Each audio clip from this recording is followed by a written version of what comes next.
Ugh. That was a burnt piece of popcorn. That was a gross.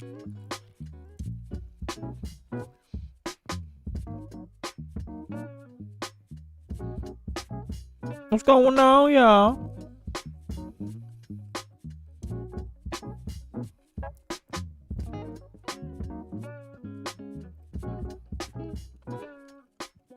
How we looking? How we sounding?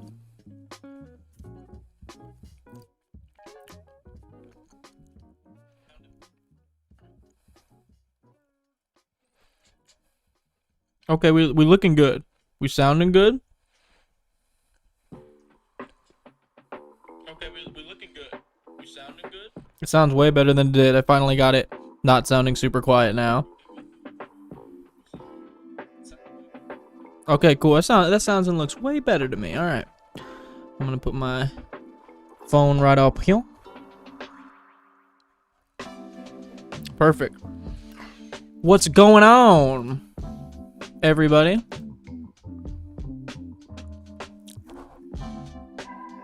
Gonna let some people get in here.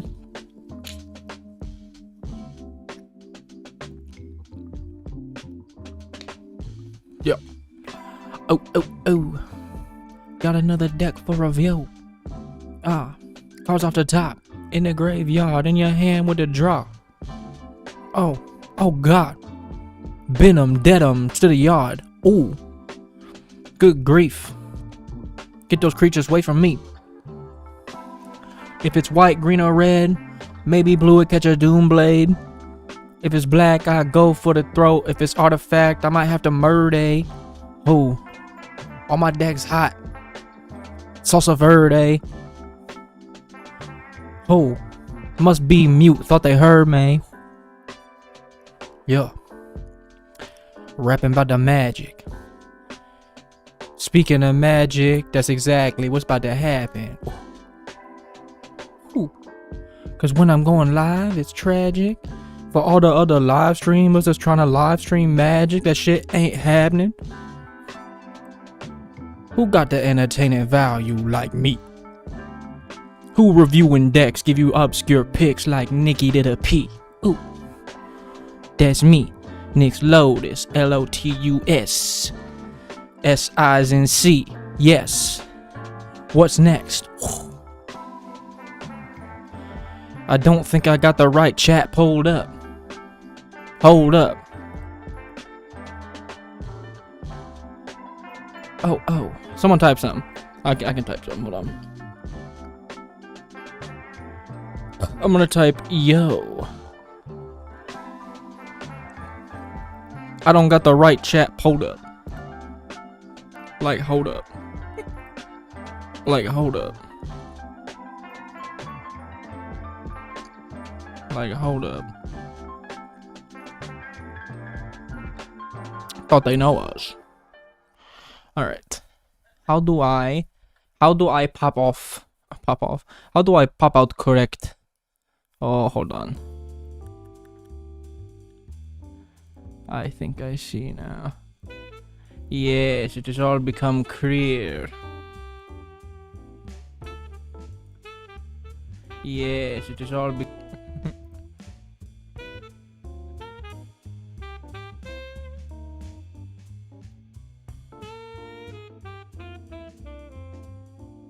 Hey, okay, there we go.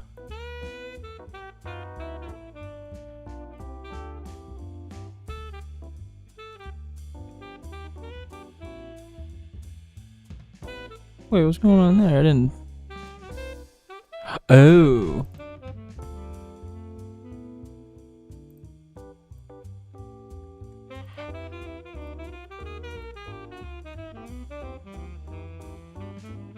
What the fuck's going on? One moment.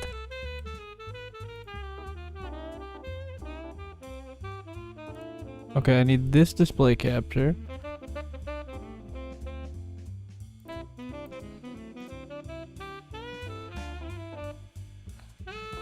There we go.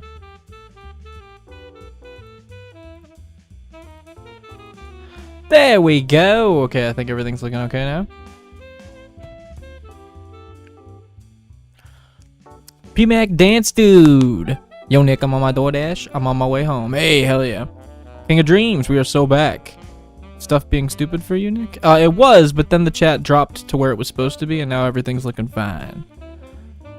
Love the classy jazz. Very fitting for the stream. Thank you. Also got some classy jazz freestyles for you. Not to this one. This tempo's so quick, are you kidding me? Let's see what the next song is here. Nah. Oh, there we go.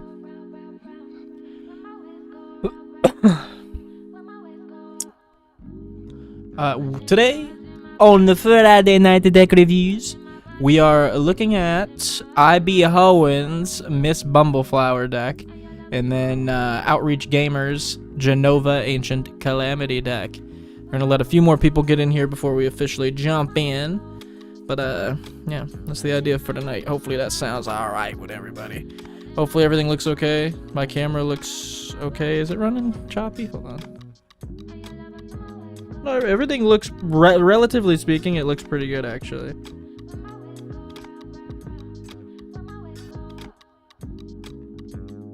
It sounds way better. All my other live streams I noticed were quiet. So I added this gain plugin and like went way past where it told me it was peaking. And I knew it was lying to me. It sounds way better now. Joe Kelly, 66. What's going on, my guy?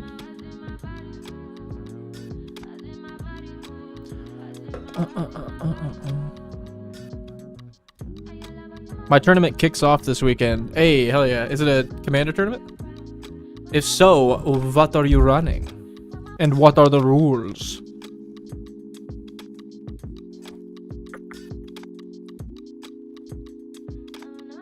I have 20 decks ready for the season. Damn. Duel. What is that? Give me the rundown, Joe Kelly.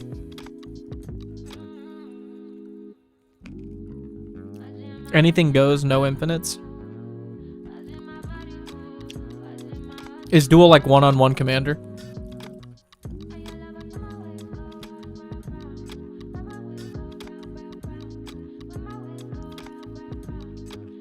Because if not, I'm imagining you proxied.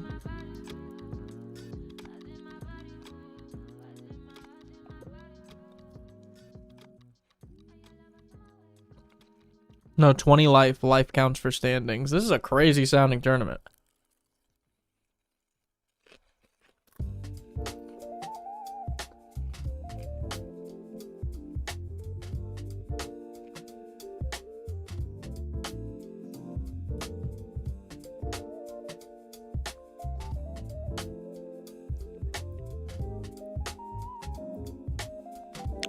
I don't, but proxies are limited to 4.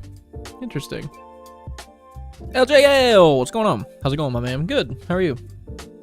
This is an awful sounding tournament, but to each their own, I guess. Yeah, I'm trying to figure out what you mean, I guess. 20 life, life counts for standing. What do you mean exactly? Give me the full rundown, Joe Kelly. How does deck building work? Life total work? Deck size work? What does the 20 life counts for standings thing mean? I'm intrigued. LJL just woke up from a dream to another dream, baby. How's everybody feeling? Everybody feeling good tonight? We got smooth jazz.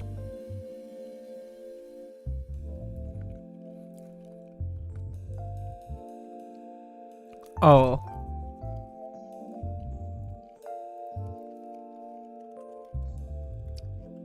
Oh, I'm like typing in chat like I'm not on live. I'm like, LJL, I'm feeling fantastic. That is good to hear. Mr. LJL. I'm eating my boom chicka popcorn, dude.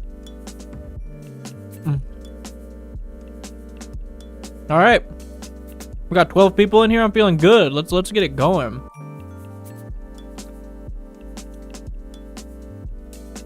My mobilized deck is actually a 100 card, but it's 4-1 for practice. 4-1 for practice. Oh god, I got a kernel stuck to the side of my throat. Ugh. Water was enough. Thank the popcorn gods, water was enough. Joe Kelly, can't wait for the Lorwyn set. I have not been this excited for a set probably since OG Lorwyn, because that was my favorite set of all time. Realistically, since Bloomburrow. I really liked Bloomburrow, which is ironic because our commander we're looking at is Miss Bumbleflower. But I love Bloomburrow, and if I'm not mistaken, Bloomburrow takes place in like not Lorwyn, maybe Lorwyn? I don't think Lorwyn. I think it's like a similar place. Like Throne of Eldraine took place in like Eldraine, which I guess is close to Lorwyn. I heard someone tell me that. Maybe they were completely BSing me. But I really liked Bloomburrow a lot. That was the other set I really liked. My girlfriend got me all the Dragonstorm precons for Christmas, and I am so hyped. Those decks are so cool. That's awesome. That is such a cool Christmas gift. Oh, so that means you got Taval, baby. Another one joins the Reanimator clan. She fell in love with the Dragons deck, so now she has 2 of her own decks. That's awesome. They were such good precons. That was one of the best sets in a while. I think the Mardu Mobilize will do good. I think so too. Mardu Mobilize seems really strong. Do you run the Master in that deck, dude? You should run the Master in your Mardu Mobilize deck. Dude, wouldn't it be so cool if we actually got a full block structure for sets these days? Oh my god. It's so funny. Okay, so tell me this. Maybe I'm wrong.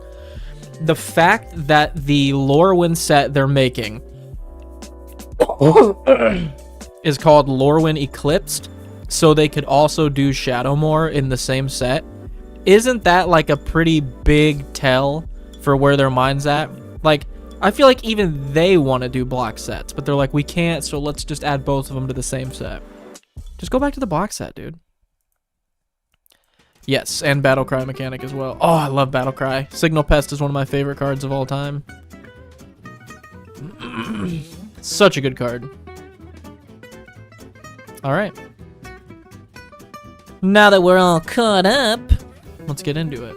So, I had to have IB Hoenn send his rundown for his deck again because I had no idea. What I did, I ended up deleting it somehow, so I might hit you up for a deck sum up if you're on the Friday Night Deck Reviews. I can't promise nothing. But, yeah.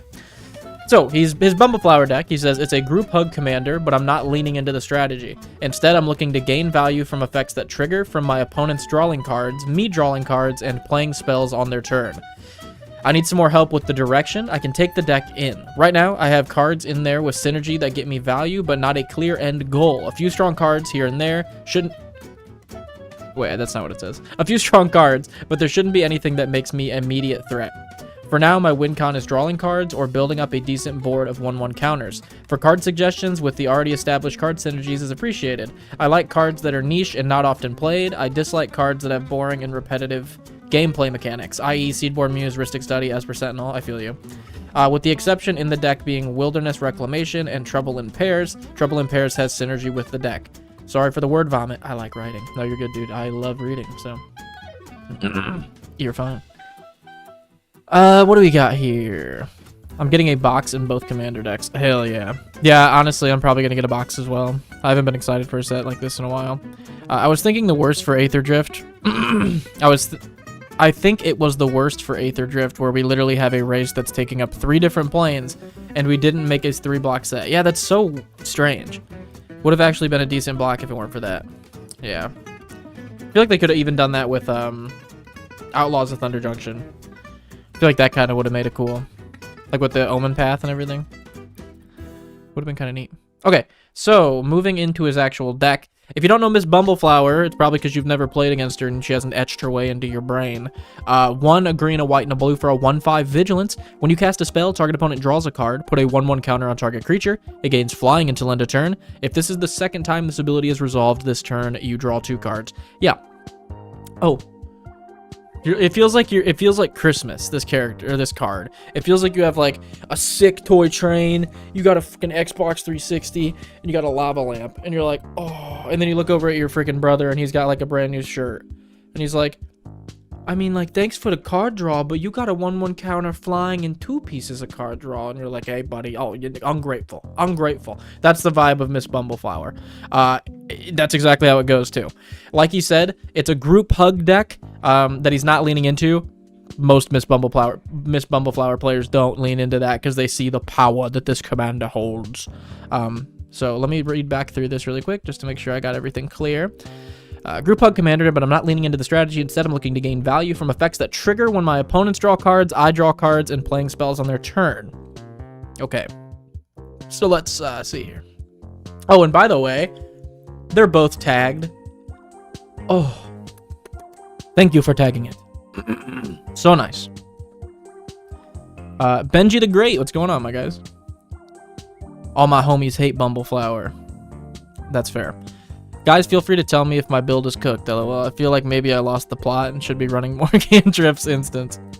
My Bant deck just didn't make the cut for this year, but my Wither deck did. That's an interesting land base for this deck. Oh. 34 Forest. Yeah, what's going on there? Oh, I be hone.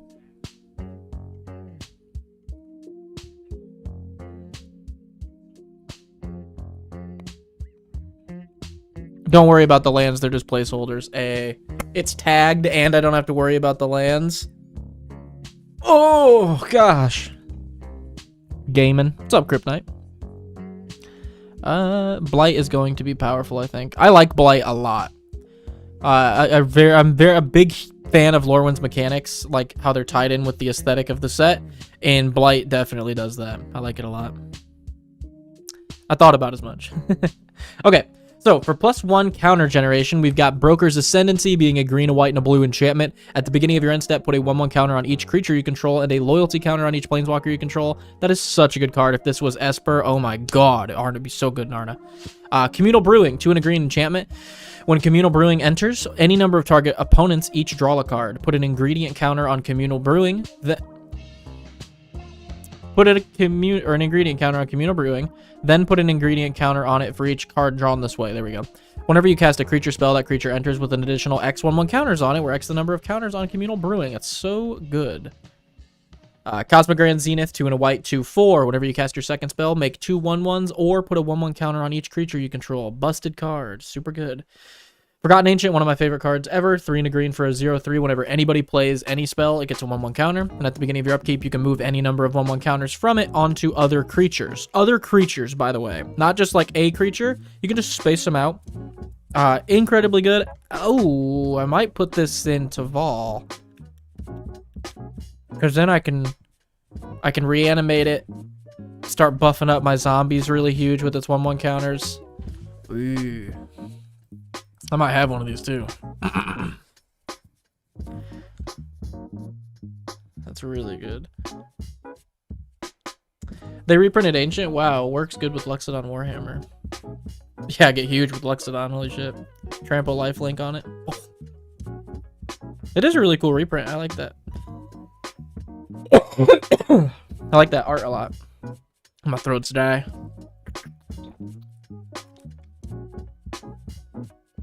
Okay. Next, we've got Glunch the Bestower being 1, a green, and a white for a 0/5 flying. At the beginning of your end step, choose a player. They put 2 1/1 counters on a creature they control. Choose a second player to draw a card, and choose a third player to create 2 treasure tokens. Group Hug, 1/1 counters. Yep. Lila Holographic Assistant, 3 and a blue for a 2/2. Whenever you draw a card, put a 1/1 counter on target creature. That's really good.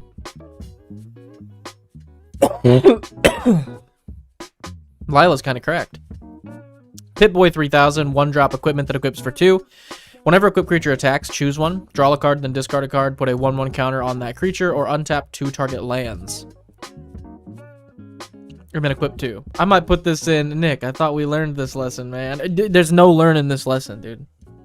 There is only giving into the lesson and then building your deck and fixing it after the lesson over and over again. Wizard class. 1 blue, you have no maximum hand size. When this class becomes level 2, draw 2 cards. When it's level 3, whenever you draw a card, put a 1/1 counter on target creature. It's going to be insane in this deck. Holy shit. That's crazy in this deck. Lila goes infinite with Fathom Mage 2. Ishai, Ojai, Speaker, and Mana Gorger are similar cards to Forgotten Ancient. Ishai is also so good in Arna. Ishai.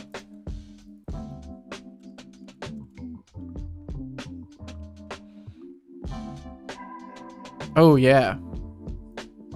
Ishai would be pretty good in Arna. It's mainly token 1/1 counters, so I don't know if I can go down that hill, but that would be really good. Okay, next we've got bombs in the deck, alright? Go-doosh bombs, alright? Chasm Skulker. 2 and a blue, 1/1. Whenever you draw a card, put a 1/1 counter on Chasm Skulker. Whenever Chasm Skulker dies, create X 1/1 blue squid creature tokens with Island Walk, where X is the number of 1/1 counters on Chasm Skulker. We've also got Whole Brick Horror, being a 5 and 2 blue 7/8 with Flash. This spell can't be countered. Whenever you cast a spell, choose up to 1. Return target spell you don't control to its owner's hand, or return target non-land permanent to its owner's hand. Busted. Inexorable Tide is 3 and 2 blue for an enchantment. Whenever you cast a spell, Proliferate. Mana Gorger Hydra gets 1/1 counters whenever anyone plays a spell and it has Trample. I love all these scalers. Ominous Seas gets counters when you draw a card and gives you an 8/8 every time it hits 8 counters. Sovereign Okunek, Ahu? How? I don't know. How do you say that? How do you say that? 2 a green and a white, 3/4, ward 2. When Sovereign Okunek How attacks, for each creature you control with power greater than its base power, put a number of 1/1 counters on it equal to the difference. Nutty card.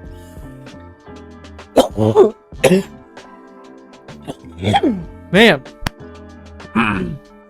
Dry Throat. Teferi, Hero of Dominaria. 3 a blue and a green, or a blue and a white, for a 4 loyalty. How you doing today? +1. Draw a card at the beginning of your next end step. Draw a card at the beginning of your next end step. Untap 2 lands. -3. Put target non-land permanent into its owner's library, third from the top. -8. You get an emblem with. Whenever you draw a card, exile target permanent an opponent controls. Busted. 2-3. 2-3. 2-3. 3 and a blue, 1/1. Whenever you draw a card, put a 1/1 counter on Toothy Imaginary Friend. Whenever Toothy leaves the battlefield, draw a card for each 1/1 counter on it. Busted, especially in this deck where we have all the draw engines and stuff. Oh yeah.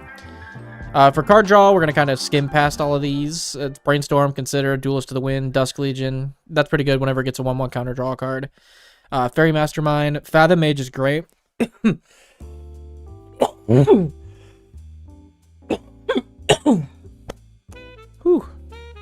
Water ain't doing it.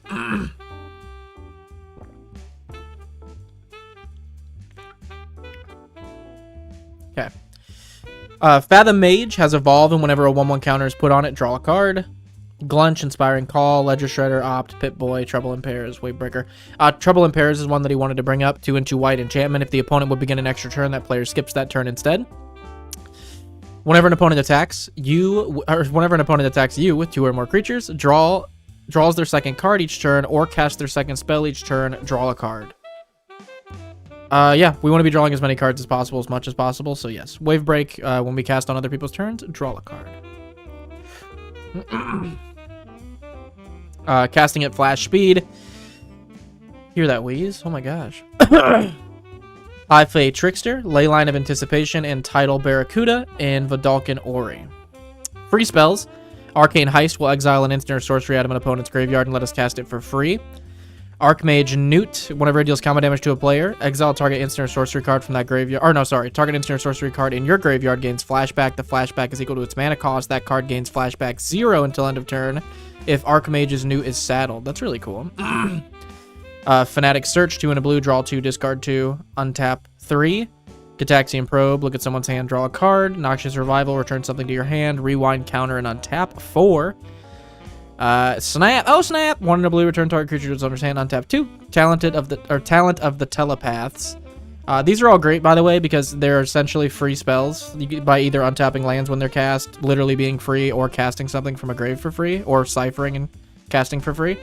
And these are all going to help you cast your second spell for Bumbleflower, so just to reiterate there. Talent of the Telepath. 2 and 2 blue, target opponent reveals the top 7 cards of their library. You may cast an instant or sorcery without paying their mana cost, put the rest into their graveyard. That's really good. If there are 2 or more instant or sorcery cards in your graveyard, you may cast up to 2 cards revealed. Yikes. It's incredibly good. Torrential Gearhawk lets you cast for free and an instant or sorcery, and Unwind counters a non-creature card and untaps up to 3 target lands. I gotta take a wicked piss. I'm gonna be right back. Holy shit. Holy shit. I gotta take a wicked piss.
Hello.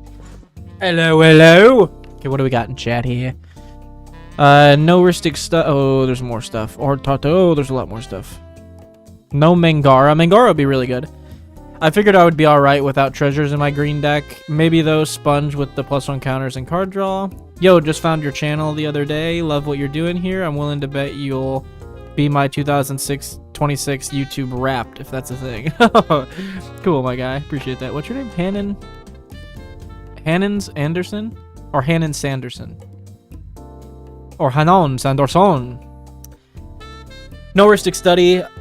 Hell yeah, good to have you here. What about parlay cards? Nah, Ristic Study is really annoying to play against. Oh yeah, Parlay Selvella seems good in here. Yannick Scavenging Sentinel, you can bounce him with Hullbreaker.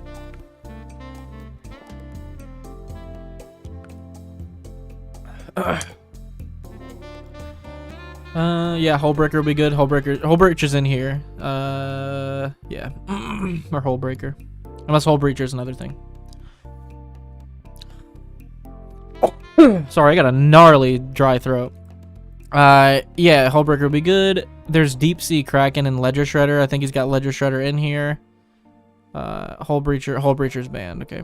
Hannon Sanderson. Okay. Draw power. Again, these are going to be all the cards we were talking about. Help us draw a bunch of cards. Flash speed, free spells, interaction, collective resistance, Hullbreakers, Path Exile, Rewind, Sword, Starfall Invocation for board interaction, Snap, Sink into Stupor, and Wear Down. And then for ramp, we just got ramp. You know what I mean? So, untagged artifact, Sword of Feast and Famine on a Bumbleflower is too fucking hilarious to not do. So I get it. Untagged creatures. Alisail Louvelure. 2 and a white, 3/2. First strike, the second spell you cast each turn costs 2 less to cast. That's insane. Evolutionary Witness, 2 and a green, 2/1, 1 and a green, adapt 2. Whenever 1 or more 1/1 counters are put on Evolutionary Witness, return target permanent card from your graveyard to your hand. Psychosis Crawler pings when we draw cards. And Sunscape Familiar makes green spells and blue spells cost 1 less to cast. Monk class is going to let our second spell cost 1 less. Exile cards out the top at level 3. I don't know why I read it like this. And at level 2, when you can return up to 1 non-land permanent to someone's hand. Wilderness Reclamation untaps all of your lands during other people's or during yours. I thought it did it during everybody's. So yeah, just so you can get your second spell easier. I like that. Peerless Recycling lets you get back a permanent. And Sajiri Shelter is just a land with protection on the back. So we like that. We got 14 Considering. So we will check these out for all of our suggestions to make sure none of our suggestions are already here. And with that, let's see if we got any suggestions here. So the first thing, I think, is the draw your second card stuff.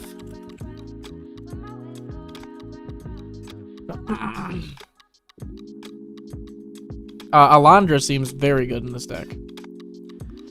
Whenever you draw your second card, create a 2/2 blue Drake. Whenever you draw your 5th card each turn, Alondra and the Drakes you control get +X/+X, where X is the number of cards in your hand. This seems insane. Absolutely busted in your deck.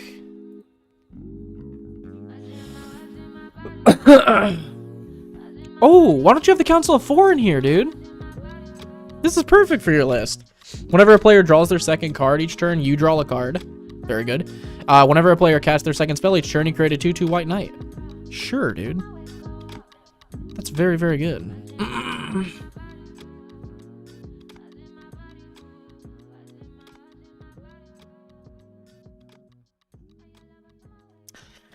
Why aren't you running the partner for white card?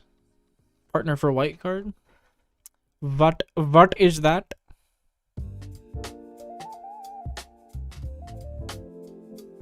Oh, this guy would be pretty good from Avatar. The Unagi.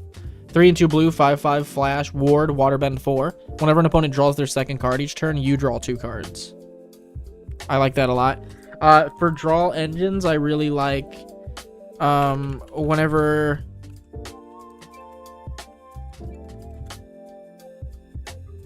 type enchantment. Where are they? You already have Ominous Seas. I really like Psychic Corrosion, Sphinx's Tutelage, and Teferi's Tutelage that make opponents mill when you draw cards. A lot of people don't. I got some flack for that video because people were like, outside of a mill deck, I don't think suggesting mill cards is good. But I'm like, I still think those are incredibly good because like people run 1 or 2 pieces of recursion, maybe. So milling stuff really does feel like removing really important pieces to me. So those seem really good to me, in my opinion. Oh, what's up, Daddy Potter? What's up? We got Digital Linchpin, dude. Daddy Potter is in the chat. Very cool. Very daddy.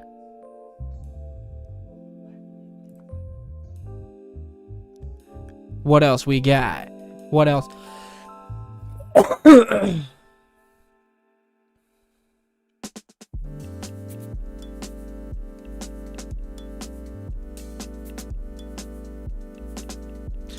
Yeah, no game changers. Not really intentional. I just didn't find the synergistic ones any fun to add. That's how I am too. I feel you.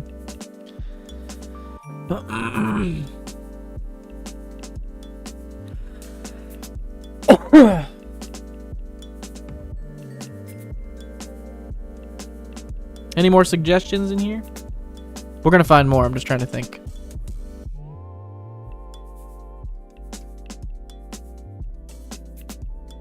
Oh, hold on a second. Hold on a second.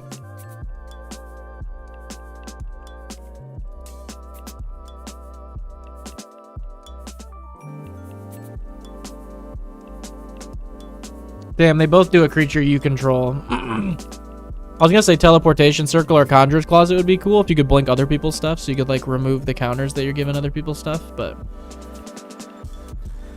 Alfinod is the partner in blue. You should run it. Alfinod.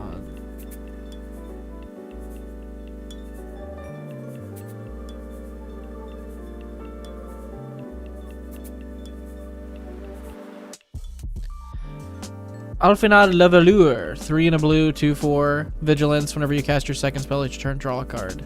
Seems good. Bumbleflower doesn't have to give counters to opponents, just cards. Oh yeah, he just makes you should just make someone draw a card. Nice. Psychic Possession.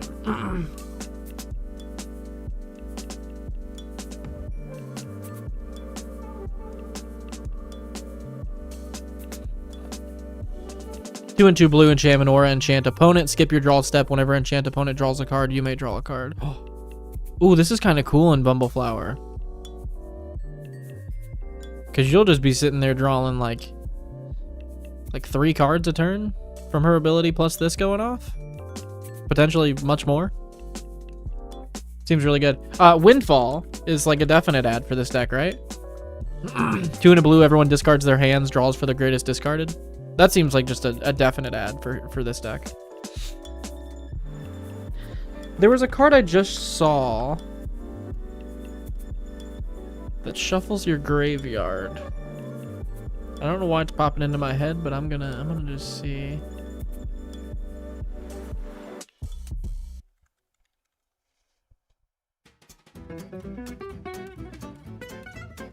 Who ordered the pepperoni extra pineapple? Was it you? Well, nothing's coming. Oh wait, hold on a second. Spirit Water Revival, that's what it was. I just put this in my last video. You should put this in your deck. It's very good. Creatures can help cast for this. Waterbend 6, draw 2 cards. If the spell's additional cost was paid, instead shuffle your graveyard into your library, draw 7 cards, and you have no maximum hand size for the rest of the game. Very, very good. Psychic Spiral.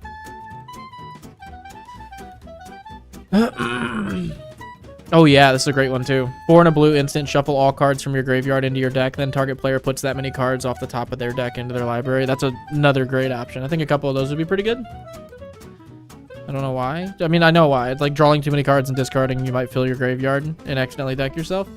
But in the case of Spirit Water, it's just a great card draw piece that potentially might draw you 7 cards for 3 mana and give you no maximum hand size, which is, yeah, pretty nice in my eyes. Vendilion Click. Ooh. Some more Lorwyn spice. Oh, this was a Morningtide card.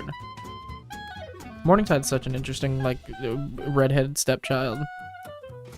1 and 2 blue, 3/1 flash flying. When Vendilion Click comes into play, look at target player's hand. You may choose a non-land card from it. If you do, that player reveals the chosen card, puts it on the bottom of their deck, then draws a card. Ooh, that seems great. Stop something and also get them to draw a card. Yeah. And you can start throwing 1/1 counters on your Vendilion Click with flying. I know Bumbleflower already gives flying, but still, that seems pretty good.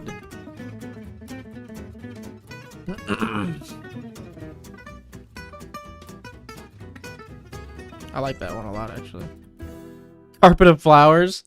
Yeah, I don't think you can ever go wrong with Carpet of Flowers, dude. 1 green enchantment. During your main phase, you may add up to X mana of 1 color, where X is the number of islands your opponents control. Yeah, Carpet's just a nutty card. Everybody wants to run blue. Including me, including you. Including your child and the nephew. Bars. Bum, bum, bum. You're done now. Is there a whenever you draw your 3rd card? No. Okay.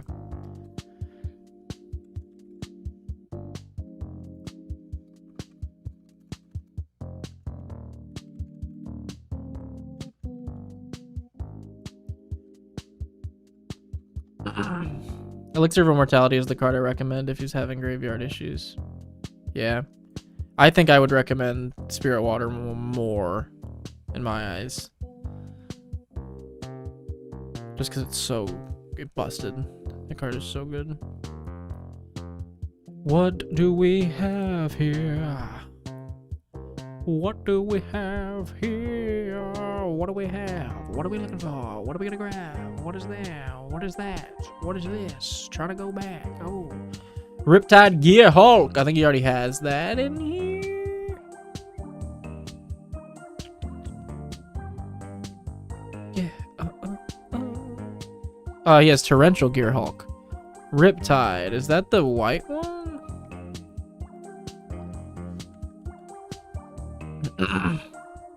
Oh, okay. 1, 2 white, 2 blue, 2/5, double strike, prowess. When this creature enters, for each opponent, put up to 1 target non-land permanent that player controls into its owner's library, 3rd from the top. Sure, that's just good removal. What board wipes you got? I think he ran 1. I think he's running Starfall Invocation. In the current state of the list.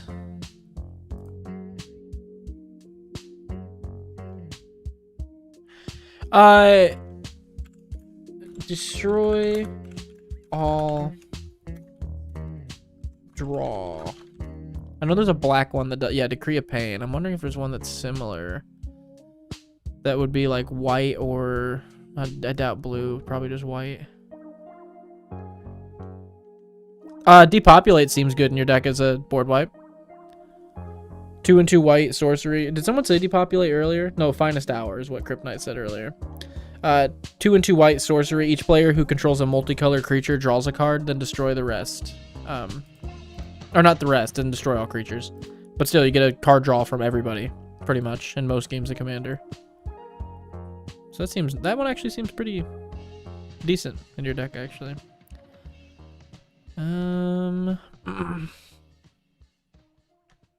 Is there any way to find the best cards for dealing damage to the opponent? Finding cards with a lot of DPS seems good. I don't know in Bant what you're gonna get that deals damage to the opponent is the thing. Rafika the Many is kind of an interesting choice though. I like that one, Kryptonite. 1 in Bant, 3/3 Exalted. Whenever a creature you control attacks alone, it gains double strike until end of turn. You might be able to bash someone with Bumbleflower out of nowhere when you play this and just win. Rafik's cool. I like Mia Rafik.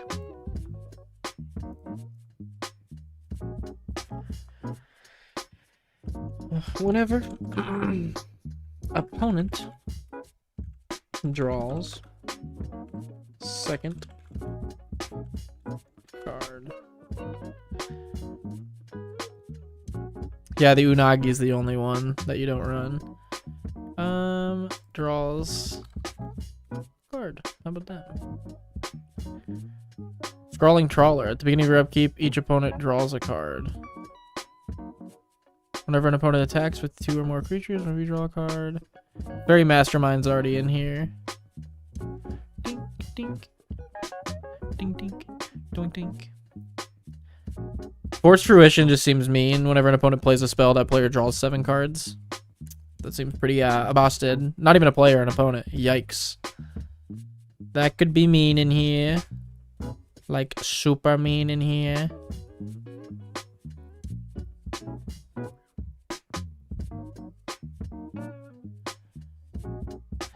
I mean, Leela's okay. She doesn't have any kind of evasion. She just gets a 1/1 counter whenever an opponent draws a card past their first one. So she'll get a bunch of counters, but... Well, I guess you can give her flying with Bumbleflower, though. So that actually might be pretty good. That might be pretty good, actually. Have a great weekend, everyone. Have to head home to get ready for tomorrow night's league game. Oh no, Joe Kelly. Good luck. Apple of Eden is funny. You guys think I should be running more mill/forced draw?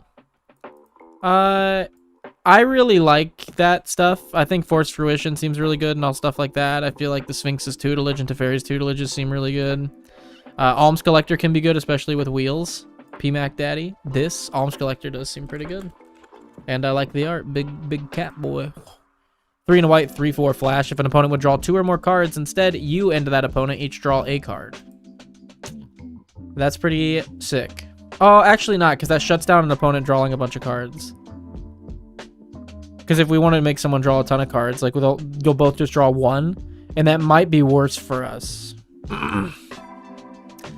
Thanks, Nick. I'll let you know the results when I see you next. Yes, let me know. Alms is pretty good. I don't know. I like that. Let me see if I have anything in my binder. I run no group hug, so my binders might have some stuff.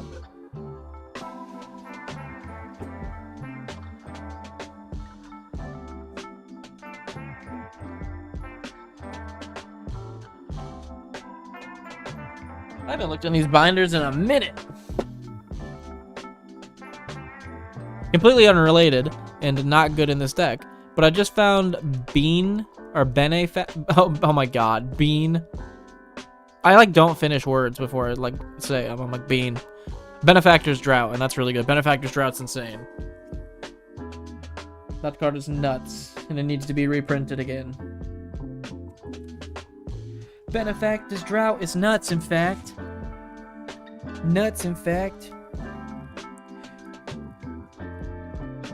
Nuts and jam, make a peanut butter and jelly, my man, I'm eating it up. Nikki P got the snacks. Ooh. Freak out from the panic attack. Ooh. looking for some band? Looking for the group hug smack? Ooh. Why does Chipotle taste so good? Communal brewing seems interesting here. I think he has communal brewing, if I'm not mistaken. Communal brewing. Unless you're saying it seems interesting that it's in there. P-Mac Daddy, holy. Holy hell. Looking at the Bumbleflower deck, oh well. Throw your coins in for a wish. I want some food, want the big old dish. And the plate.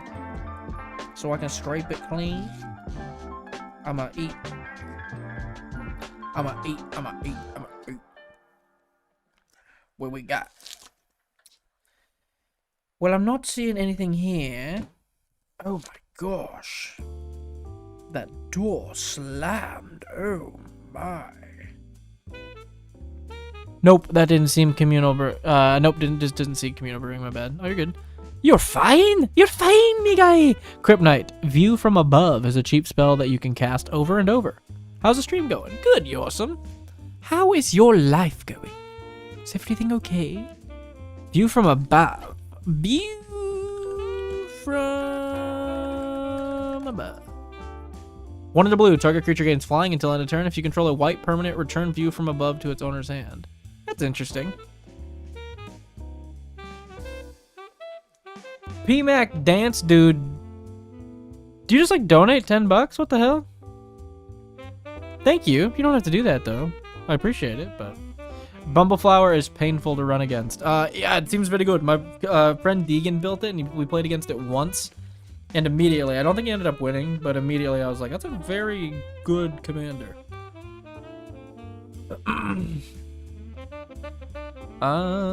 It's chill. Just finished playing some Hunt.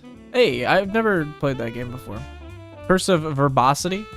P-Mac Daddy. Yes, sir. I always say P-Mac Daddy, dude. I don't think it's ever gonna change.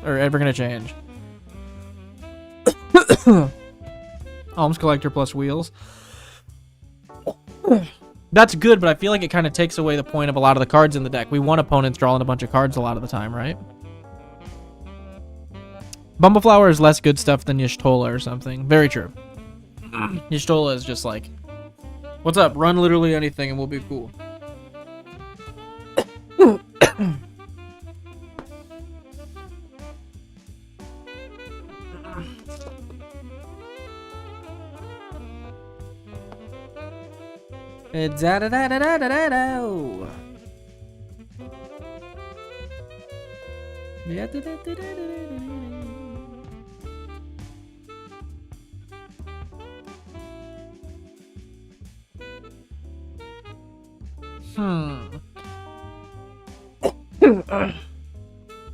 Flex Channeler would be interesting. I don't know how good it would be, though. I don't think proliferation's that big of a deal in this deck.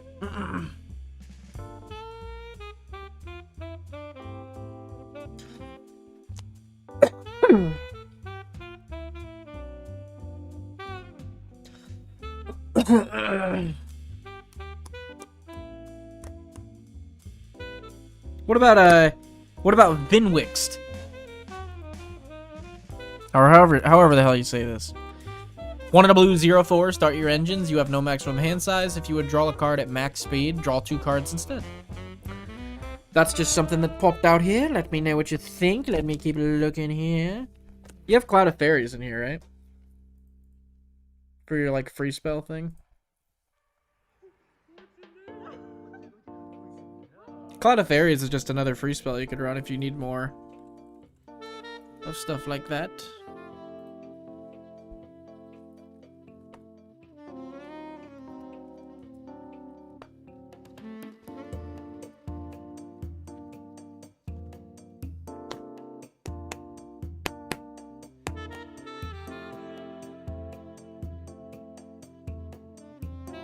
Ooh.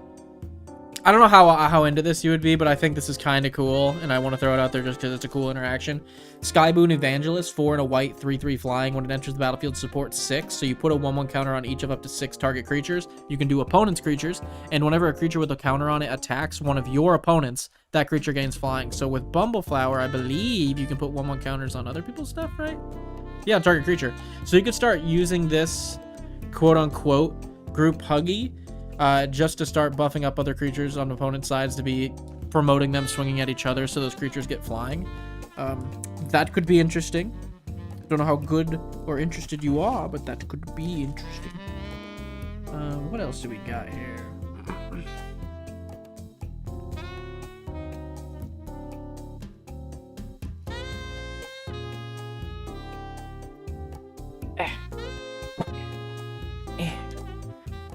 Oh, what do we got here?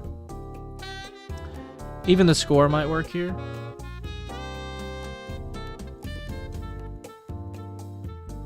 Can't believe I didn't type in the score. X and 3 blue, instant. This spell costs 3 less to cast. If an opponent has drawn 4 or more cards, draw X cards. That seems great. Even the score seems very, very good.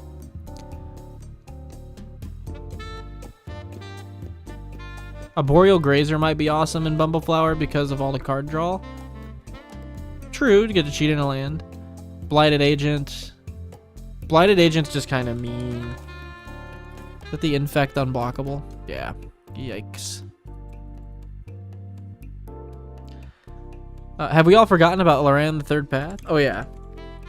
I have not. That's in my deck and all of my builds. I love this card. Yeah, just a Rex Sage in white that causes you and target opponent to each draw a card. That's perfect in this list. What's the game plan of this deck? Let me give you the rundown here. It's a group hug commander, but I'm not leaning into the strategy. Instead, I'm looking to gain value effects that trigger from my opponent's drawing cards, me drawing cards, and playing spells on their turn. So, that's what we're looking for. Infect is the sauce, and sauce gives you high cholesterol. Infect kills, not just your opponents. Play responsibly.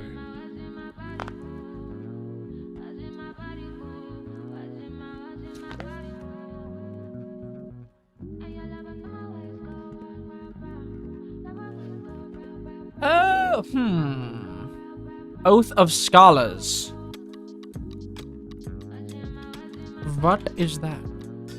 Oh, I've already typed that in before. I've typed that in the past. 3 and a blue enchantment. During each player's upkeep, if that player has fewer cards in hand than target opponent, the player may discard his or her hand and draw 3 cards. Yeah, it's a May though, so I don't think with all the stuff in play, anyone's ever gonna do it, right? It could be good. I just don't know if anyone's gonna do it. Sword of War and Peace.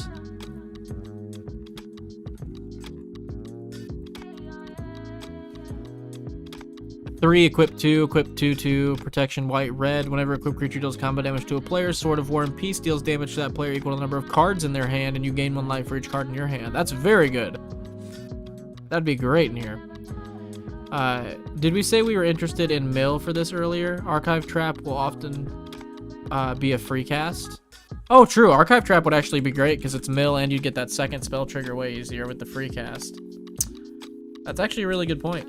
3 and 2 blue. If an opponent searches their library, you can pay 0 rather than cast this spell. Target opponent puts the top 13 of their deck into their library. That seems really good. That'd be great. Not the biggest fan of finishers that win the game the same turn they are played. I think it's more fun if the opposite can react to it. I feel you. I like having engines that are slowly like, come on, dude, this engine's building. Jub is reactable. Jub is reactable. What does Jub mean? I want to type in Jub. I will type in Jub. Oh. This one? This one? Ah! Not the biggest fan. Jub is reactable. Recurring Insight. Recurring Insight. 4 and 2 blue. Draw cards equal to the number of cards in target opponent's hand. Rebound. Yeah, that'll definitely pop one of your things off for sure. Force Fruition we talked about. I'm not sure if he ended up being a fan of it or not. Cut a Deal seems great. Each opponent draws a card, then you draw a card for each opponent who drew a card this way. Very, very good. Yes. Jubs. Jubs. Who's Jubs?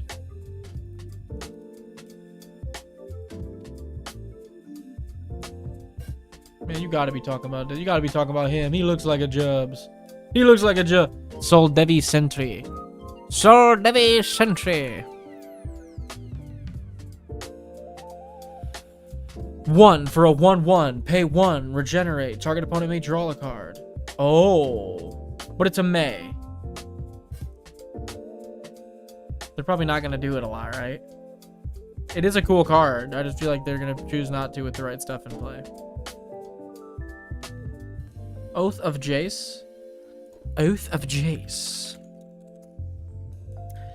2 in a blue. When Oath of Jace enters the battlefield, draw 3 cards, then discard 2. At the beginning of your upkeep, scry X, where X is the number of planeswalkers. It's aight. Is Generous Patron in the list? No, I did not see Generous Patron. It might be, but I did not see it. 2 in a green, 1/4. When it enters support 2, whenever you put a counter on target creature you don't control, draw a card. Pretty good. You may not like it, but there's a 1cc alpha male. But that is a 1cc alpha male. What?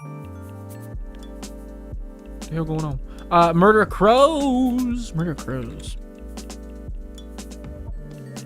3 and 2 blue, 4/4 flying. Whenever another creature dies, you may draw a card. If you do, discard a card. I mean, whenever anything dies, you get to be drawing cards and triggering your stuff. That's pretty fucking good, I think. Generous Patron is peak. Oh, the Soldevi guy, lol. I think nearly always you'll be able to find one of your opponents that's willing to give you a little bit of value to draw cards, especially if you have a common enemy. It's who I meant, lol, but he's long gone. Yeah, he was the alpha male, dude. He was friggin' staring. He was locked in, staring right at the can.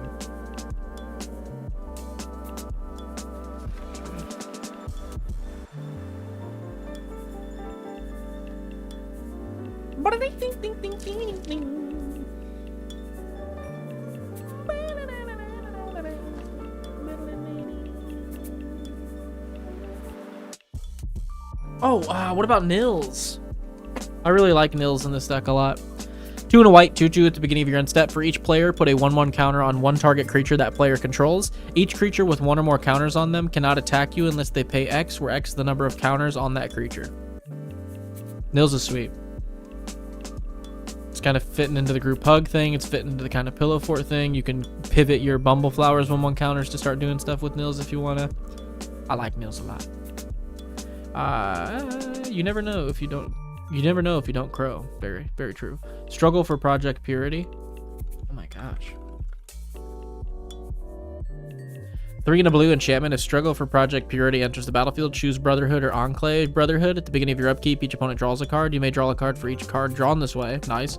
Enclave, whenever a player attacks with 1 or more creatures, that player gets twice that many rad counters. Either one of those in your deck's very good. Yeah, those are both great in this deck. Damn. Aether Siphon? Aether Siphon. Sorry for any of my Swedish fans out there. Oh yeah, Aether Siphon's sick. Little draw engine that starts letting you mill each opponent for 2 when you draw. Yeah, Teferi's tutelage, Sphinx's tutelage, Aether Siphon, Force Fruition. I think you got a pretty crazy build going on. Second Doctor. We don't need all these cards that draw opponents' cards. The commander does that job itself.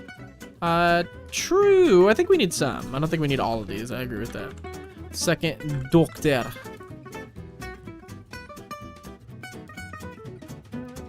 2 a white and a blue, 2/4. Players have no maximum hand size. That's kind of cool.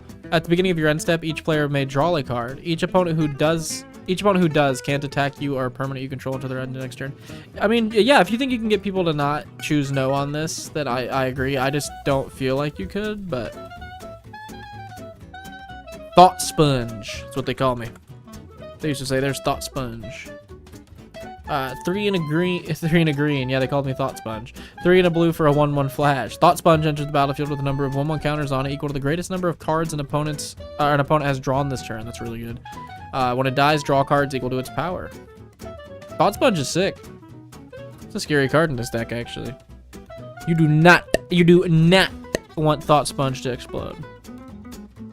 Added Thought Sponge to considering. Nice, nice, nice, nice. Bum, bum, bum.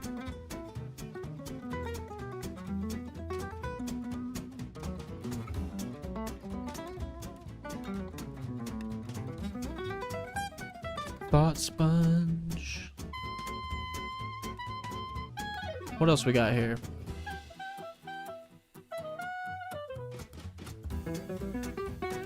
Wedding Ring is pretty good. 2 and 2 white artifact. When it enters the battlefield, if it wasn't cast, target opponent creates a token that's a copy of it. Whenever an opponent who controls an artifact named Wedding Ring draws a card, you draw a card. Whenever an opponent who controls an artifact named Wedding Ring gains life, you gain that much life. Pretty good. Wheel and deal. Any number of target opponents each discard their hands and draw 7 cards. And then you draw a card. Yeah, that's very good in here. Jeez. What? You want out?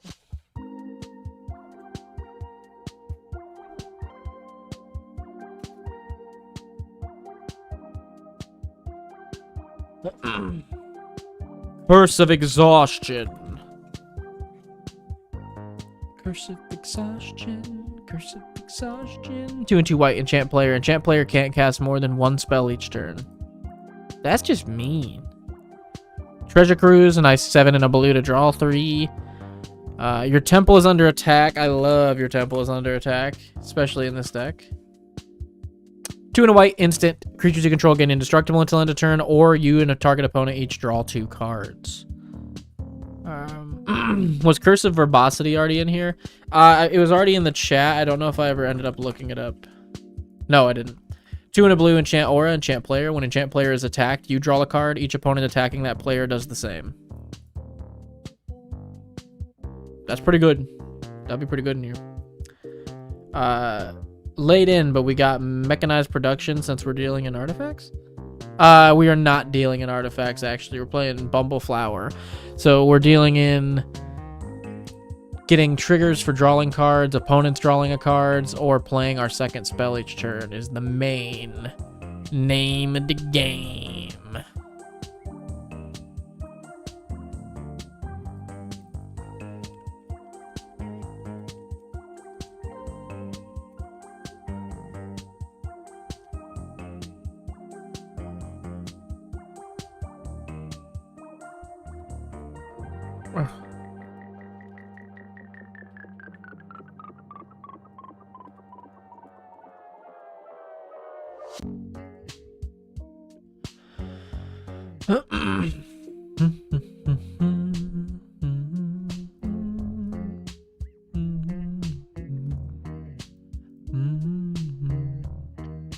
Bum bum bum.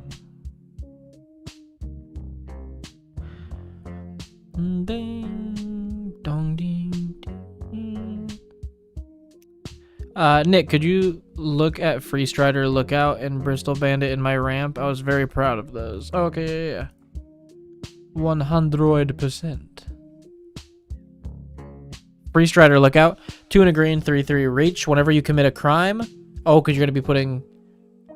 Or target a player, right? Target player draws a card. Target opponent with your commander. Like that. You may put a land card from among... Or sorry, look at the top 5 cards. You may put a land card from among them into play tap. Put the rest on the bottom of your library in any order. This ability triggers once each turn. Yeah, it seems great with your commander. Just tutoring lands each turn off your commander's thing. I like that a lot. And then...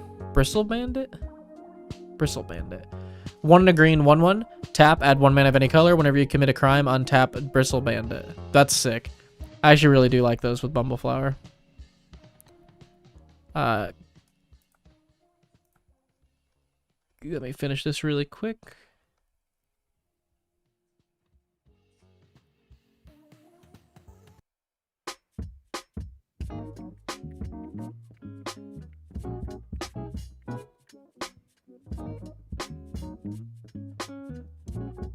Ooh, Morska would be pretty good in this deck. Bant 2/3, you have no maximum hand size. The beginning of your upkeep, investigate. Whenever you draw your second card, put 2 1/1 counters on Morska. And then you can start giving Morska flying with Bumbleflower. That seems pretty good, actually. What were the other ones you were saying? Ooze Flux. Ooze Flux is the counter spell that makes you an XX. No, it's not. 3 and a green enchantment, pay 1 and a green. Remove 1 or more 1/1 counters from among creatures you control to create an XX ooze, where X is or and put X 1/1 counters on it. Maybe. It's a little slow. Compost. 1 and a green enchantment. Whenever a black card is put into an opponent's graveyard, you may draw a card. It's a little specific. Even Carpet of Flowers, to an extent, is a little specific for me. Cephalid Constable. 1 and 2 blue, 1/1. Whenever it deals combat damage to a player, return that many permanents that player's controls back to their hand. Start buffing that with Bumbleflower and giving it flying. Sure. Duelist is in there. Prof's Edict seems great. That's a great suggestion. Or Prof's Eidetic Memory. 1 in a blue for a legendary enchantment. When it enters the battlefield, draw a card. You have no max hand size. At the beginning of combat on your turn, if you've drawn more than 1 card this turn, put X/1/1 counters on target creature, where X is the amount of cards you've drawn this turn minus 1. Which is busted in here. Soul Barrier. 2 in a blue enchantment. Whenever target opponent successfully casts a creature spell, Soul Barrier deals 2 damage to him or her. To them. That player may pay 2 to prevent that damage.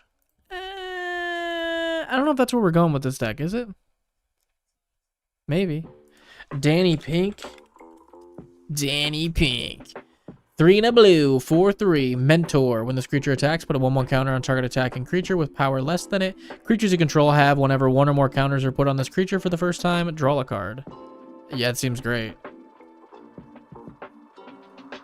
I don't know if it's as good in your deck as it is in other decks, but that's still really good. Yeah, but it'd be funny. Yeah, it's pretty good. Anyone has to, it's going to ping some people a bunch. It is a good card. If you're in like a Grixis group slug deck, that seems pretty good. Danny Pink, Danny Pink. What the fuck you think about this deck right here? It's bad, means it's white, blue, and green right here. What you gonna mean right here? What you gonna be right here? Ooh. Doctor Who. Doctor Who the hell knew? Doctor, what you gonna do? Doctor Lil Cockadoodle Doo. Completely forgot about Danny Pink. Filthy. Peacemaker is nuts. Peacemaker. 2 and a white for a 0/0. This creature enters with 2 1/1 counters on it. Whenever an opponent commits a crime, proliferate. Whenever an opponent commits a crime. That's lame. Why does Danny Pink look like Will Smith? He does. He looks like an AI Will Smith, dude. Danny Pink gets countered by Manny Stink. Yep. Everyone knows that. That's middle school shit, dude. Everybody knows that shit. And if you don't, what the fuck you doing around here, you little bloke? We going British on the nose. Little British on the nose. Alright, we're moving on to the second deck. I'm going to go grab a water to wet my whistle, and we'll be right back. And we will start on Outreach Gamers, Jenova Ancient Calamity deck. So get some of your suggestions queued up. And I'll be right back.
Whoa! Hello, I'm back.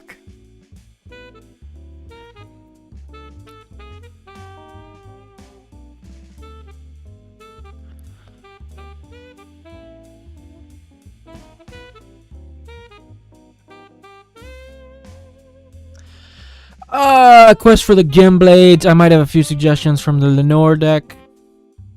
Is this a Sadistic Glee combo deck? My boy has the lab cranked up.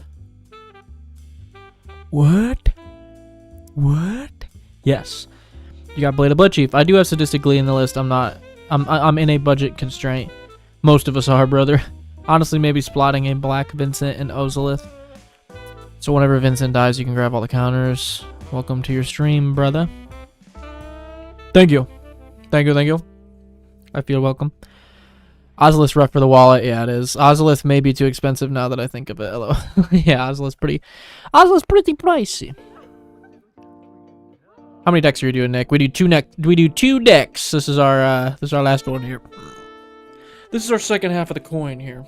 Two memes. Oh, I forgot his name was... I think I forgot his name was Memes. I was like, we're doing two memes. Yep. Alright, let's see. Deck submission. This is from... I always want to say Backseat Gamer, and I know it's not Backseat Gamer. Outreach Gamer. $50, and I want mutants, according to my collection. Make things mutants and smash face on a bit of a budget. Optimize casual. Win condition, combat damage, overwhelming advantage. Favorite interaction, turning stuff into mutants. What do you hope to get from your review? To show off my deck, to get some new card recommendations, to raise the power level of my deck, and to get help cutting cards from my deck. And they are Patreon and YouTube members, so huge thanks to you. Let me make sure I got all the other stuff out of the way so I don't get confused. Okay. Oh. See? Now I went and did it. Hold on a second. Now I went and did it. Now I went and did it. Now we went and did it. Now we're back in it. After I went and did it. We're back in it. So Jenova. Let's take a gander. How does one become a mutant?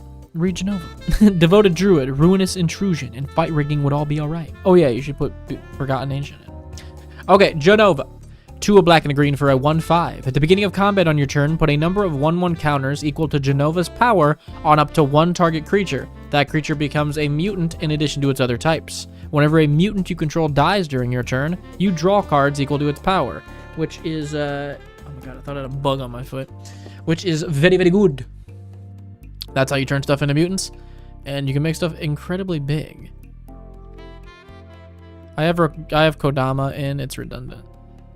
It's mutants. It's mutants, baby. Okay, so for +1/+1 counter interaction, we've got Aberrant, being an X, a 1 and a green 0/0 with Ravenous. So this creature enters the battlefield with X 1/1 counters. If X is 5 or more, draw a card. When it enters, trample. When it deals combat damage to a player, destroy target artifact or enchantment that player controls. Really good.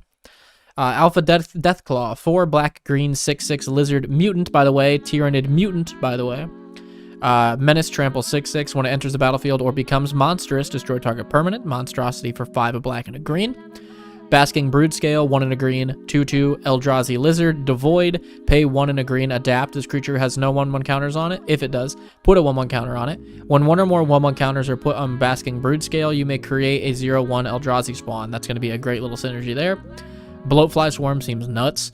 3 and a black, 0/0 Insect Mutant, flying. Bloatfly enters with 5 1/1 counters. If damage would be dealt to Bloatfly Swarm instead, remove a 1/1 counter from it. Oh, no, sorry, remove that many. If it has 1/1 counters on it, prevent that damage, remove that many 1/1 counters from it, then give each player a rad counter for each 1/1 counter removed. That one's insane. You get that thing big enough, everyone's milled out. Defiler of Vigor, 3 and 2 green, 6/6 trample. As an additional cost to cast green permanent, you can pay 2 life instead of paying a green mana symbol. This effect reduces only the amount of green mana you pay. Whenever you cast a green permanent spell, put a 1/1 counter on each creature you control. Absolutely busted. Yeah, you should put Forgotten Ancient in here. That seems good. Now, is this mutants, or are we trying to mutate? It's mutants. We're just going full mutants here. We can also, like, mutate stuff into mutants with this if it has, like, good enough synergy, apparently. Like, because we've seen a couple Phyrexian Worm, Human Cleric, Eldrazi Lizard. So we've seen a couple of non-mutants. Sadistic Glee, 1 black enchant creature. Whenever any creature is put into the graveyard, put a 1/1 counter on enchant creature. I think that's probably one you could cut, in my opinion.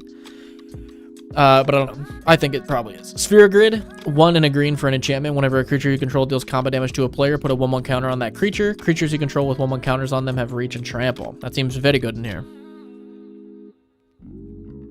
Mishilago the Heart, too expensive, too non-existent, too. That sounds meta. That sounds meta AF. Okay, counter doublers. Branching Evolution is 2 and a green for an enchantment. If 1 or more 1/1 counters will be put on a creature you control, twice that many are put on instead. Same goes for Corpsejack Menace. Same goes for Hardened, except it's not double. Hardened only gives you 1. Ozolith gives you an additional 1 as well as being able to put additional 1 or put 1 onto creatures. The Earth Crystal doubles them, makes your green creatures cost 1 less, and you can pay 4 and 2 green. Tap it, distribute 2 1/1 counters among 2 creatures. And Winding Constrictor will give you an additional 1 of 1/1 counters, and then if you would get 1 or more counters, you get that many plus 1 of each of those counters instead. So yeah, as a player, you also get that effect. Doesn't really matter on that card though. Drain, 2 and a black, 1/4, tap it, sacrifice another creature or artifact. Each opponent loses 1 and you gain 1. I think you can cut this as well. If I'm being honest, I don't think the Drain's a necessity in this list. I don't think these Drain cards are a necessity. I think you could probably cut all 3 of these. Bastion, sir. Bastion, sir. I think you could cut all 3 of these, in my opinion. We could just go for straight damage. You're going for straight damage, too. We don't really need them. Barren Rivalry is an additional cast a spell, sacrifice an artifact or creature, draw 2 cards, create a treasure token. I don't think you need that either. I think you can find better card draw. Graveyard Interaction, 2 and 2 black, legendary artifact. Black spells cost 1 less to cast. If a non-token creature an opponent controls would die, instead exile it, pay 4 and 2 black, put target creature card exiled with the Darkness Crystal onto the battlefield tapped under your control with 2 additional 1/1 counters on it. That seems good. I don't know if it necessarily interacts with your deck, but getting something back with 1/1 counters on it will definitely interact with the deck, so. Keep in mind I'm going off of what I have already. Oh, so, okay, so it's budget. I don't want to spend money and not budget constraint. Exactly. Do you happen to have a Super Shredder? LOL. If you opened any Final Fantasy at all, you gotta have a dozen Earth Crystals. Are we sacking the mutants or only gaining value when the mutants slam into blockers and dying? Darkness Crystal is certified gross nasty. That's true about the mutants dying. We might need some sack stuff like Barren Rivalry to get the mutants to sack to draw cards if we want to use it for that. So I like that. I still am not a big fan of the Drainers, but Barren Rivalry does seem pretty good. Shifting Woods, love me a Shifting Woods. Okay, make me a mutant. These are the things that he wants to turn into mutants. Forgotten Ancient, boom, it's in here. Gyre Sage, 1 and a green, 1/2, evolve. Tap it, add 1 green for each 1/1 counter on this creature. That's disgusting in this deck. Host of the Hereafter, 2, a black and a green, 2/2. This creature enters with 2 1/1 counters on it. Whenever this creature or another creature you control dies, if it has counters on it, put its counters on another creature. That's very good. Incubation Druid will tap to add a number of mana equal to its 1/1 counters. No. Add 1 mana of any type that a land you control could produce. If this creature has a 1/1 counter on it, add 3 mana. It only has to have 1 counter on it? Yikes. Kami taps for its power for mana and then also adds additional 1/1 counters, so that's really, really good. Kodama the West Tree gives your modified creatures trample, and whenever a modified creature you control deals combat damage, you get to mana ramp. Ouroboros is 2 and 2 green for a 1/3. At the beginning of combat on your turn, put X 1/1 counters on each creature you control, where X is the creature's power. Insane card. Sakura Tribuilder, rampant growth on a stick. Warden of the Grove, 2 and a green, 2/2. At the beginning of your end step, put a 1/1 counter on this creature. Whenever another non-token creature you control enters, it endures X, where X is the number of counters on this creature. Warden of the Grove is such a disgusting card, man. Actually insane that it's a $2.50 card. It is so good. Altar of the Wretched, Disciple of Freylis, and Disciple of Bolus are probably better ways to sack your mutants. Yeah, those are great. Very good options right there.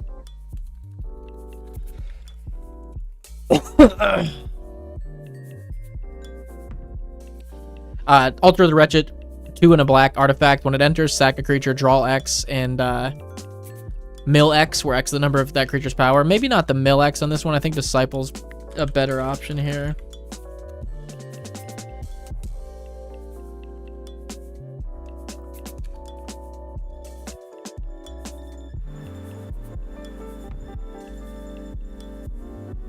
Spell it wrong?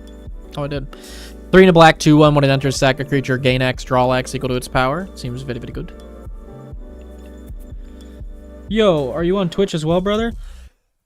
I am not. I've considered it. I haven't really figured out how to. So, I'm not. Probably should.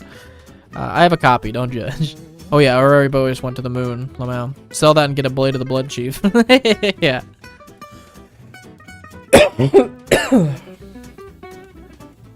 What else would be good in here? Oh, we're not even done. Sorry.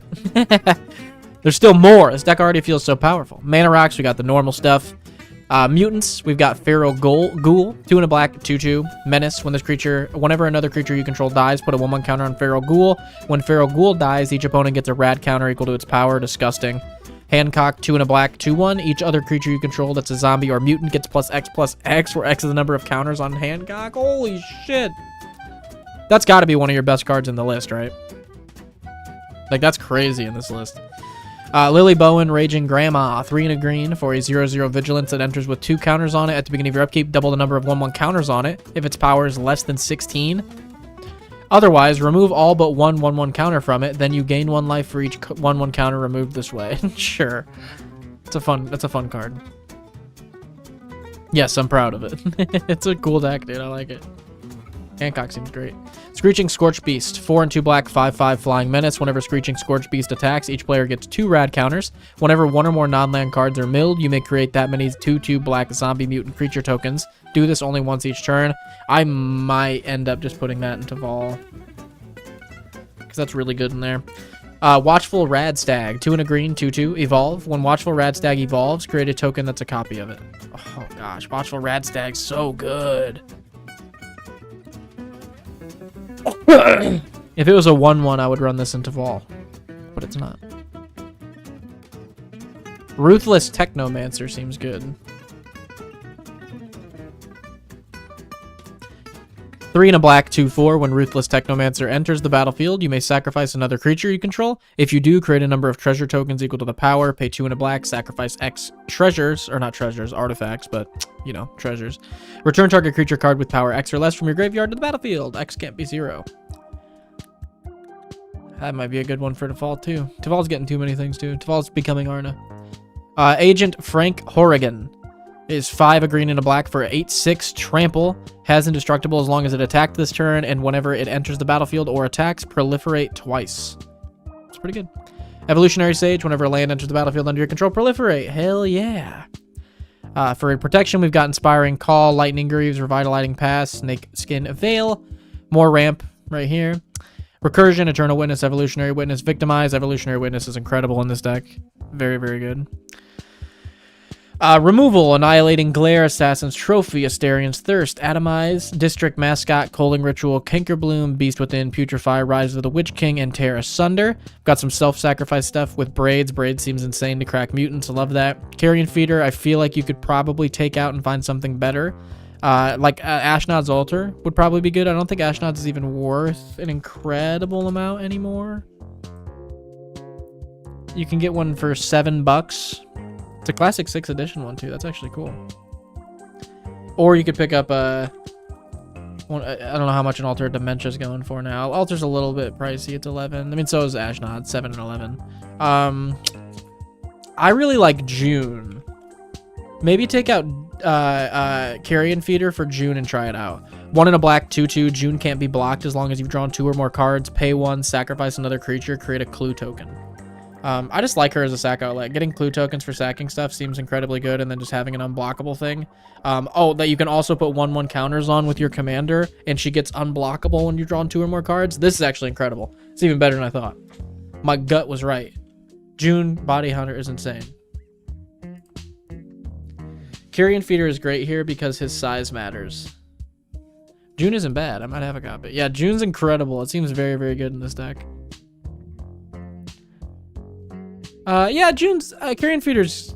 I mean, I get it. It's good. I just don't know. I like June a lot. If you like June, wait till you see July. Oh, Explorer's Cache is interesting, but isn't or might not do enough for this deck.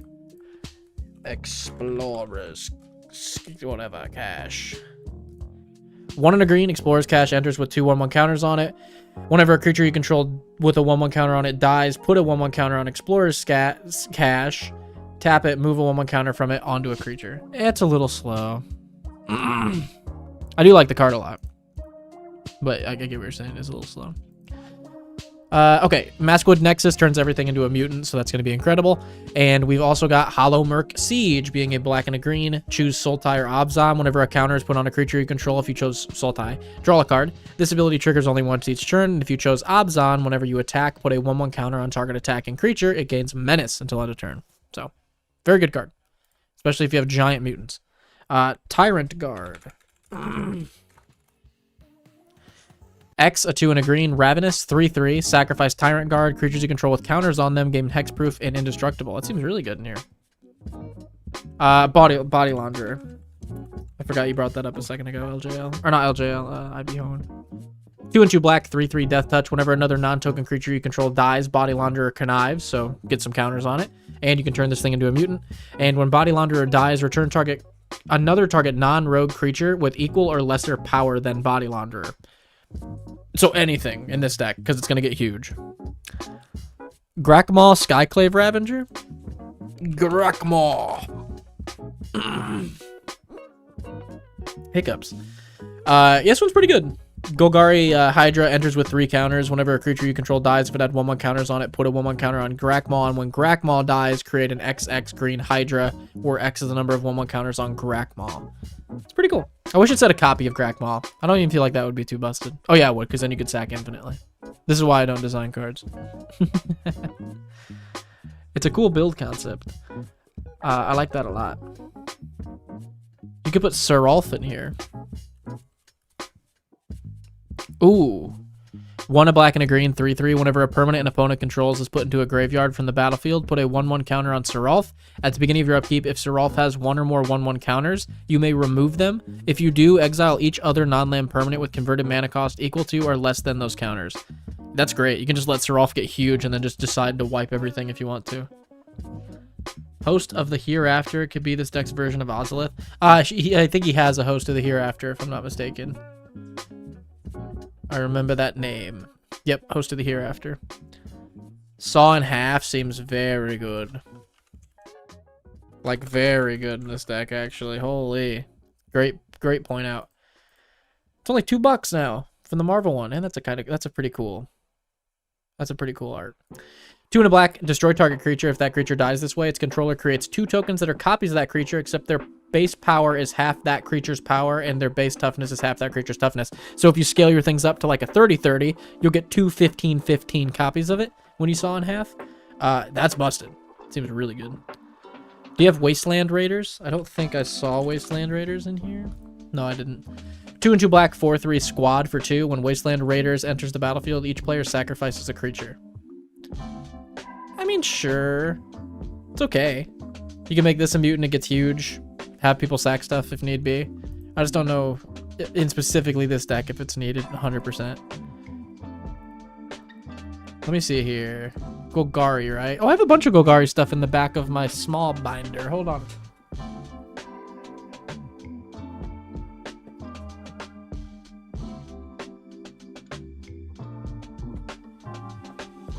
Got a bunch of Golgari stuff in the back of this.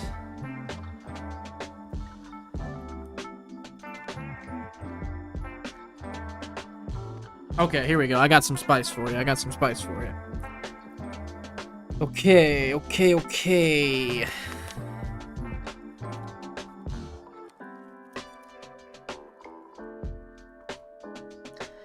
Maybe I have some spice for you.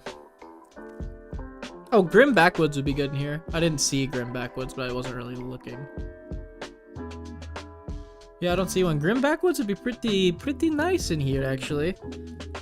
To be able to sack some of your mutants. Pay 2 a black and a green, tap it, sack a creature, draw a card. So, draw a little extra on top of the mutant draw you're already gonna get. Let me see.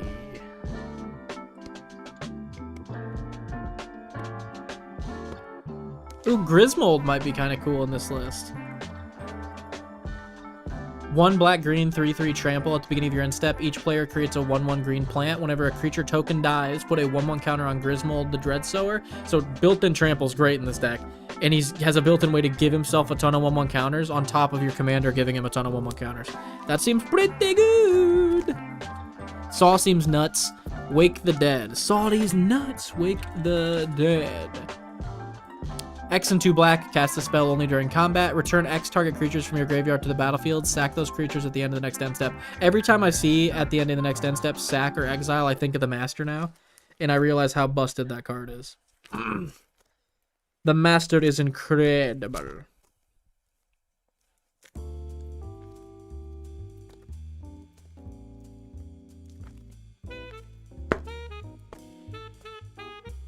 Got a Grakmaw in here. Got a little Grakmaw action. Oh wait, Jenova only cares about stuff dying on your turn. This. Ah, true. When did Saw and Half get so cheap? I swear that was like a $30 card. I don't know. I don't remember it being 30. I know it was a lot of money. Yeah, I did not know it was 3. Reprints happen, right? It's why I said Raiders. Simple and dirty. It got reprinted. Puka's Covenant. What? Puka's Covenant. Oh, it's a new Lorwyn card. I mean, yeah, there's going to be a billion Lorwyn cards you want for this deck. That entire set is going to be... Oh! Wait, Death's Presence is kind of disgusting. 5 and a green enchantment. Whenever a creature you control dies, put X 1/1 counters on another target creature where X is the power of that creature that died. That's pretty gross. Not only this, you definitely need to run Psychosis Crawler in your deck. Whenever you draw a card, each opponent loses 2 life. Its power scales with your hand size. To turn this into a mutant, make it huge, and just punish people for sacking your mutants and drawing a ton of cards. That seems perfect. Perfect.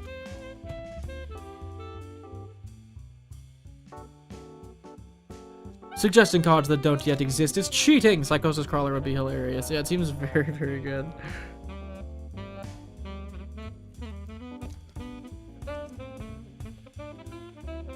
That's an alt Ozolith. Yeah, literally. The Death's Presence just like an alternate Ozolith for sure.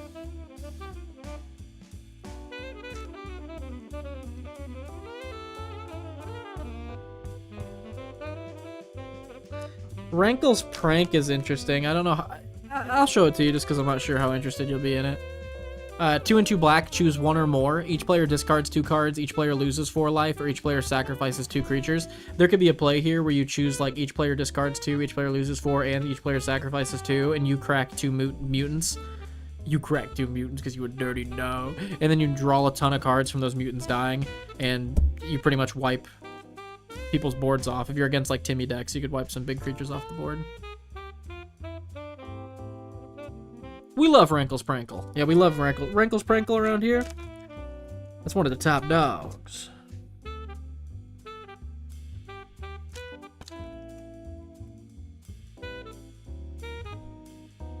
Ooh. Oh, it's a May. I was gonna say Facundity and Bumbleflower might be pretty good, but it is another May ability.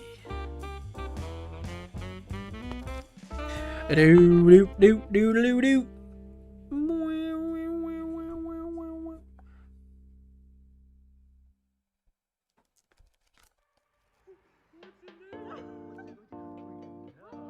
I still have Rendmaw in my binder.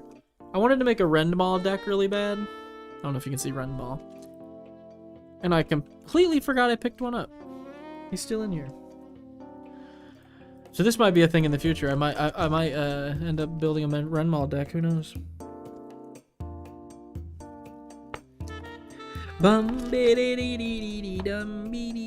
Wait, hold on a second.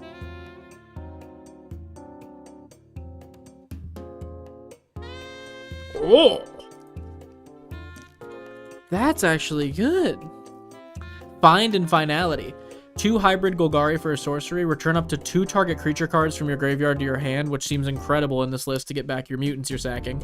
And then finality, for a black and a green sorcery, you may put 2 1/1 counters on a creature you control. Then all creatures get -4/-4 until end of turn. All your stuff's going to survive the neg 4. Ton of the opponent's stuff is not going to. And that's just stapled on top of like a really good regrowth effect.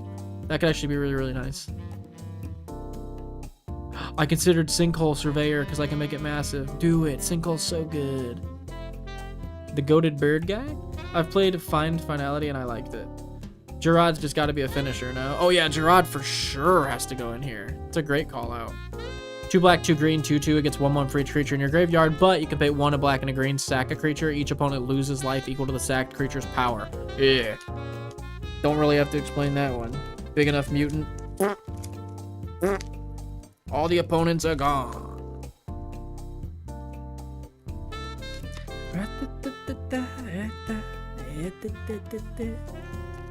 Puppeteer click in the Master Multiplied. Good grief. Master Multiplied so good.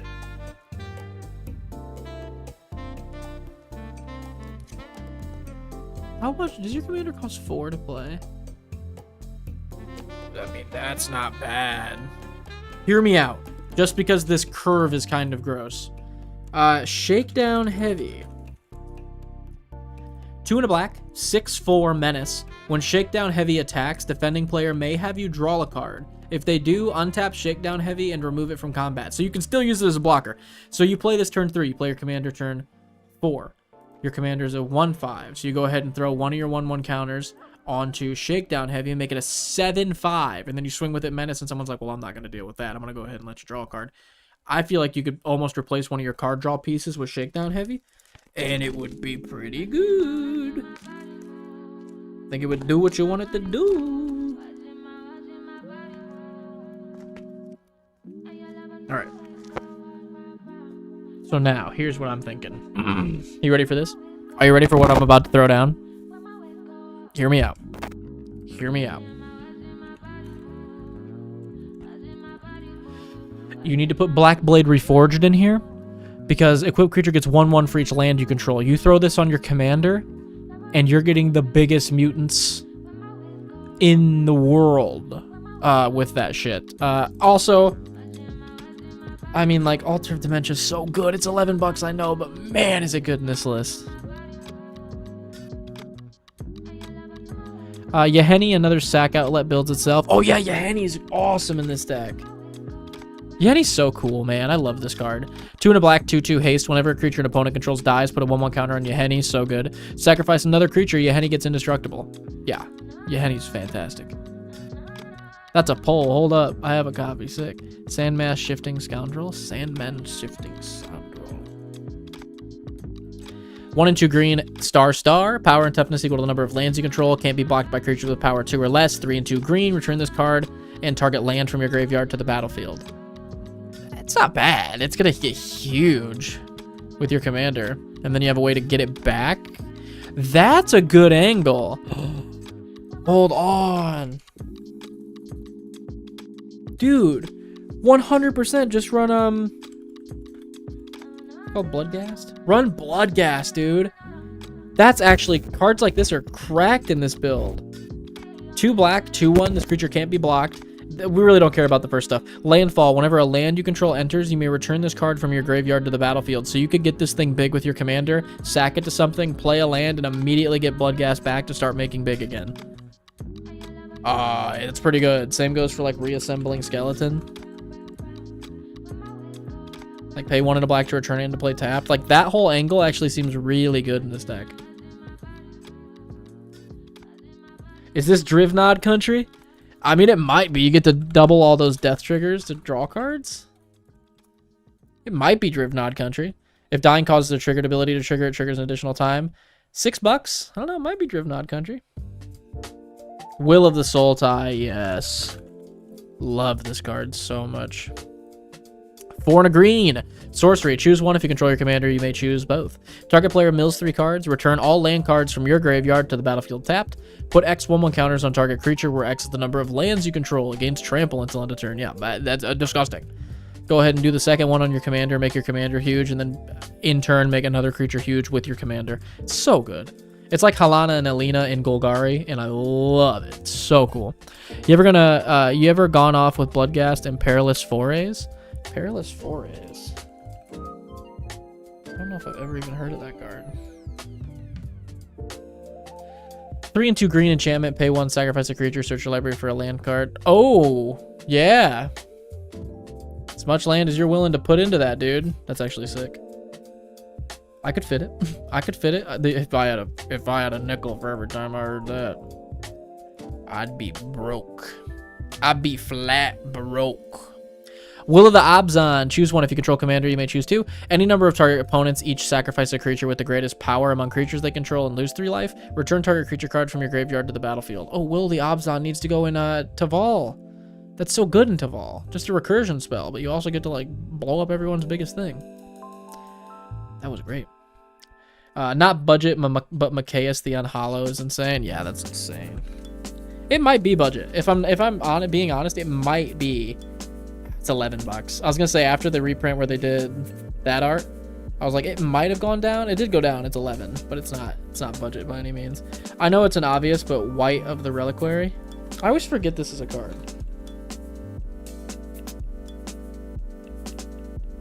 What? What is going on right now? I just randomly decided to switch to that. Okay. 2 black and a green for a 2/2 vigilance. Gets a 1/1 for each creature card in your graveyard. Tap it, sacrifice another creature, search your library for a land, and put it into play tapped. Yeah, Water the Reliquary is real good. That one's got to go into Taval too. Taval's going to have a big change coming up. So I'm finding a lot of stuff I like in there. Undercity Scrounger. Undercity Scrounger. I'm scrounging around. 2 and a black, 1/4. Tap it. Create a treasure token. Activate only if a creature died this turn. Maybe. Maybe. I'm literally pulling these from my Taval list, lol. It's a funny one. I love Taval, dude. Like you're cutting these cards from your Taval list, like White of the Reliquary and stuff? Is that what you're saying? Oh man. White seems so good.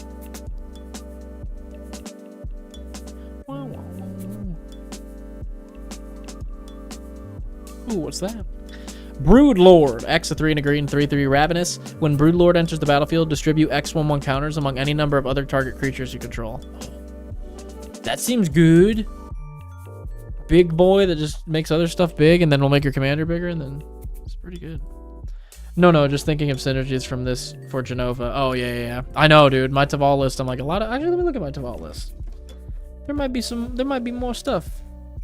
Actually, I can just go to my Taval list. Hold on a second. I can just go to my Taval list.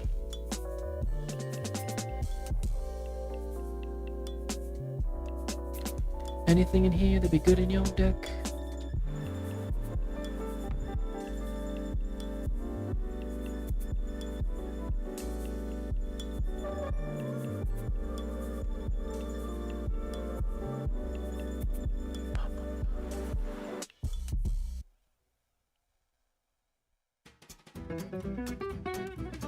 Hey, who ordered Magazoli Gabagali? Who ordered the extra Parmigiano Gigaloli Bigalani? Yeah, I don't really have anything in here that'd be good in your deck. I don't really have nothing in here that'd be good in your deck. Be good in your deck. Bread Lord. Yeah, the Bread Lord. That's what they called me in high school. I'm the Bread Lord.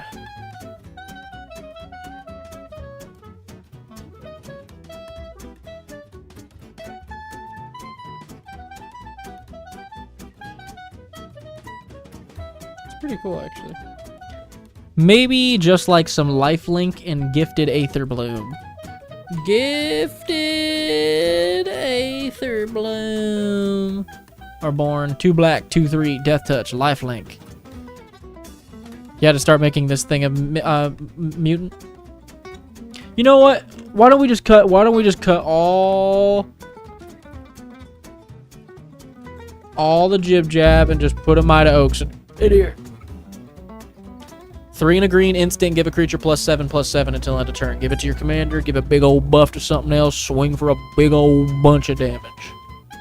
How about that? Conspiracy is the same as Maskwood, but in black and cheap. Oh yeah, Conspiracy would be great. Forgot about that one. 3 and 2 black. As it comes into play, choose a creature type. Creatures you own that aren't in play, creature spells you control, and creatures, whatever. Every creature in your deck is the chosen type. Love it. My mic's going funky. Is it better now? Green instinct. Give a creature +7/+7 until end of turn. Give it to your commander. Give a big old buff. Do I sound okay? Check, check, check.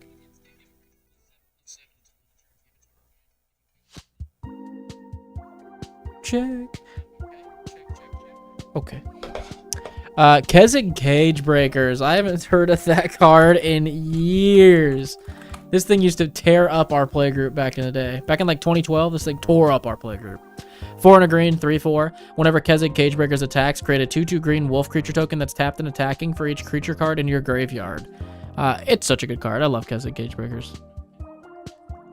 I also considered Endray's Forerunners. Endray's is good. I like that. Screw it. Turn Tifa into a mutant. Buff swing. Tifa. Oh, yeah. One in a green, 1/2 trample whenever a land enters double Tifa's power. That'd be gross in this list, actually. See, I feel like I don't have finishers. Tifa would be a finisher. I feel like your commander is going to just create finishers. I don't think you really need to, like, go too heavy in that, in my opinion. Obnixilis, the landfall one. That'd be pretty good. 3 and 2 black, 3/3. Opponents lose 3, and you put 3 1/1 counters on him for a landfall trigger. It's pretty good. What's that green delve card that costs 6?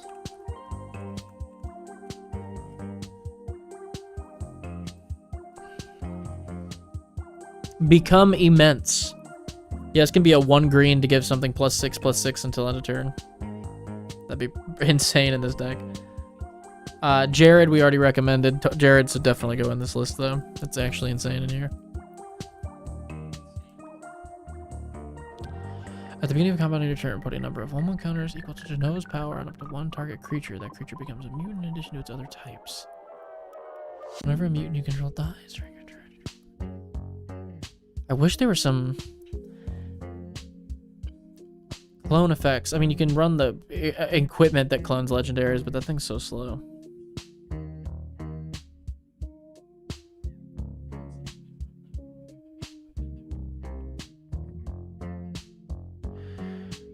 What else could we do? Oh! I think that the Lich Reanimator card could be really cool. What's it called? Yeah, Lich Knight's Conquest could be sick in this deck. 4 and a black sorcery. Sacrifice any number of artifacts, enchantments. Oh, or tokens. You don't sack creatures. This needs to go in Taval. Sorry to bring up Taval again. I didn't realize you couldn't do creatures in this. You have to do tokens? That's so weird. That's so strange. Helm is slow in this list. Helm's just slow in general. Master Chef Guillaume, dude. Guillaume would be cool. That's not how you spell Guillaume.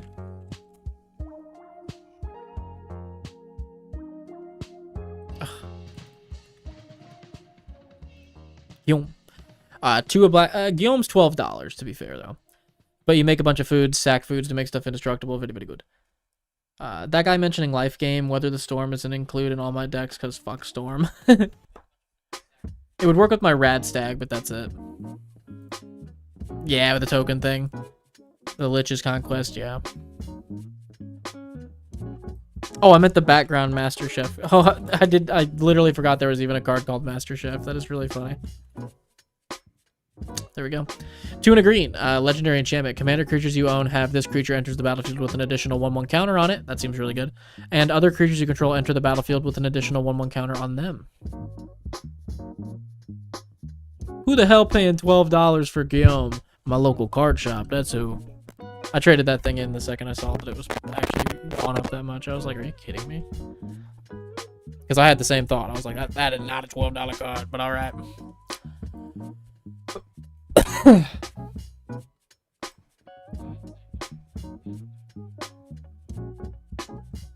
Oh. I take back what I said about Sadistic Glee. I didn't even correlate you putting that on Jenova because I'm an idiot. Sadistic Glee is great.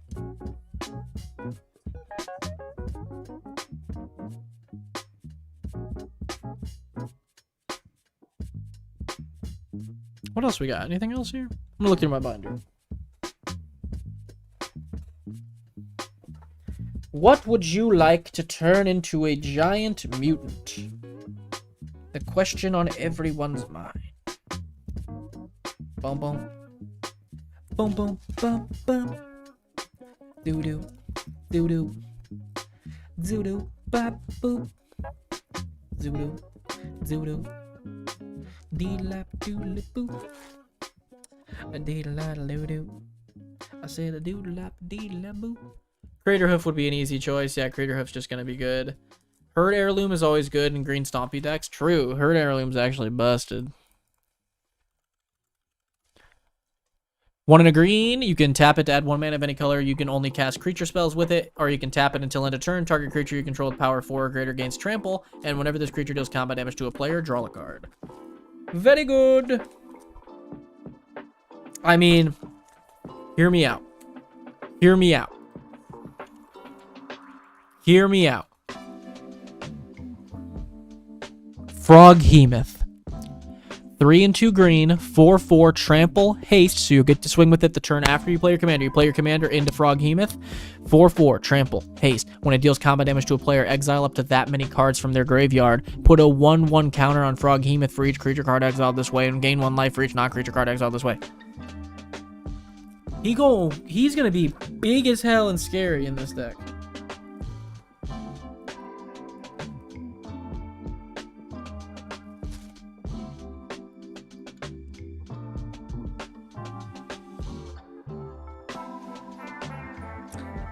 I mean, the Myco Tyrant might be kind of cool in this list, actually.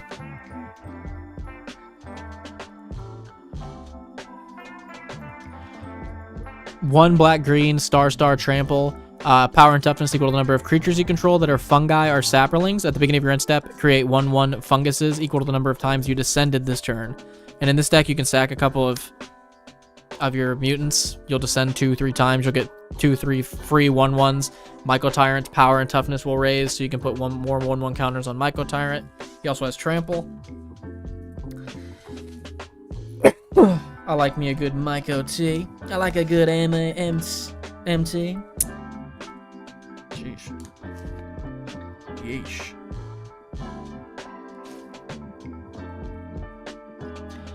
What else do we got? Hornet Queen would be pretty good in this deck. Belfrog's Bounty Hunters? What is that?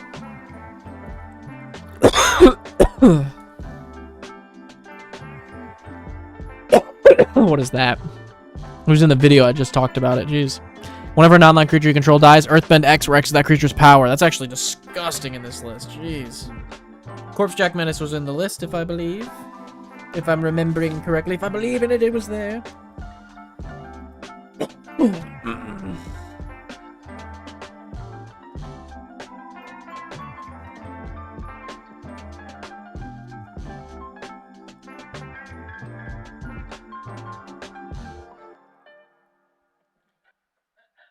Oh, put a Woe Strider in here.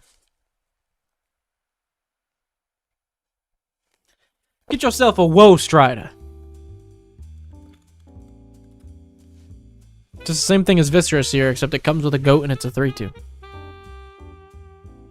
Overwhelming Stampede for a finisher. Oh, yeah, Overwhelming's great in this deck, actually. 3/2 green. All your creatures get XX. Trample, where X is the greatest power among creatures you control. It'd be very good in here. Trying to think. What if you... Oh, what if you put, Let me see. Sacrifice. Creature. Color. Black. Power. equal. You should put... What? What? Sacrifice creature. Black. Do you not have to sacrifice it? Do you really not have to sack it? That's incredibly good if you don't have to sack it. I swore you had to sack it, though. It's called, like, right or something like that. Right of consumption. Yeah, you do have to sacrifice it. This seems really good in your deck. 1 in a black sorcery has an additional cost to play right of consumption, sack a creature. Right of consumption deals damage equal to the sacrificed creature's power to target player, and you gain life equal to the damage dealt. So sack one of your big old mutants, draw a card, bunch of cards from it, deal a bunch of damage, gain a bunch of life. Seems good. What's the other one? Oracle, sacrifice, creature, add, mana, equal.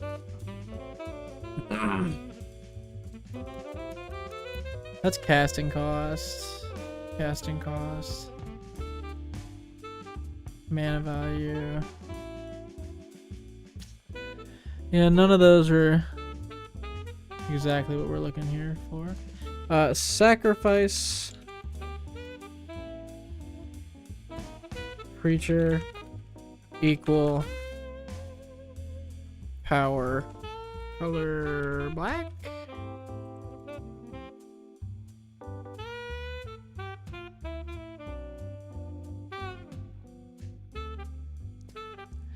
Living Death, goated finisher. Living Death actually does seem really good. Rampant Frogantua, trust me, it's peak. Oh yeah, we saw this the other day when we were looking through decks. Rampant Frogantua is actually really good. Let me check these really quick. Yeah.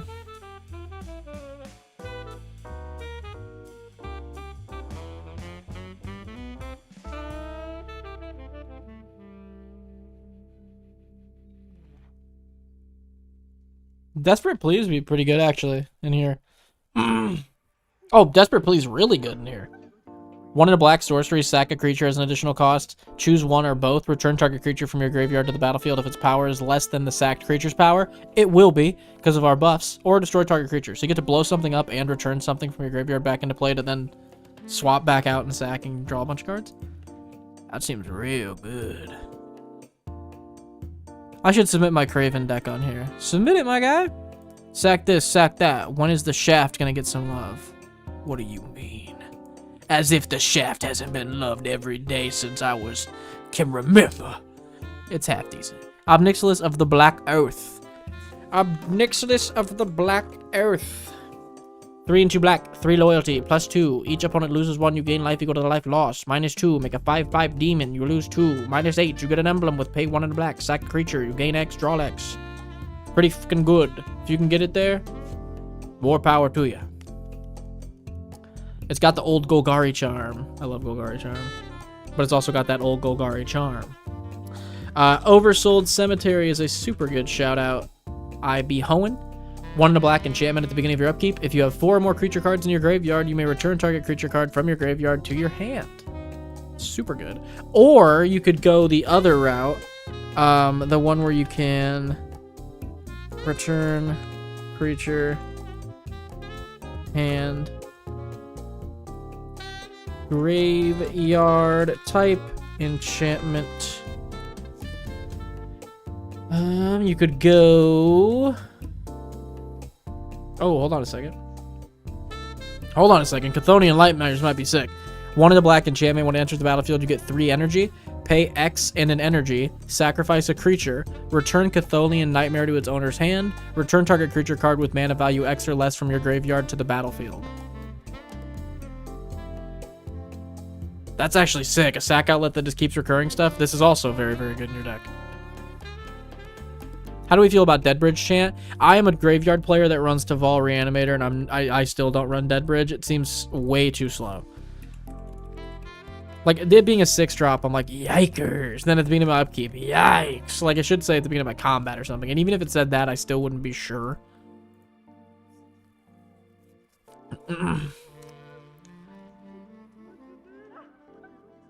Krushak?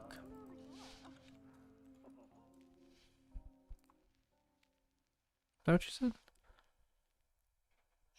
Khrushchev?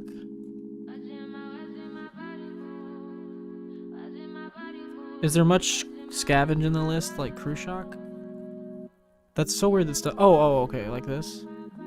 Exile this card from your graveyard, put a number of 1/1 counters equals power. Scavenge might be pretty good.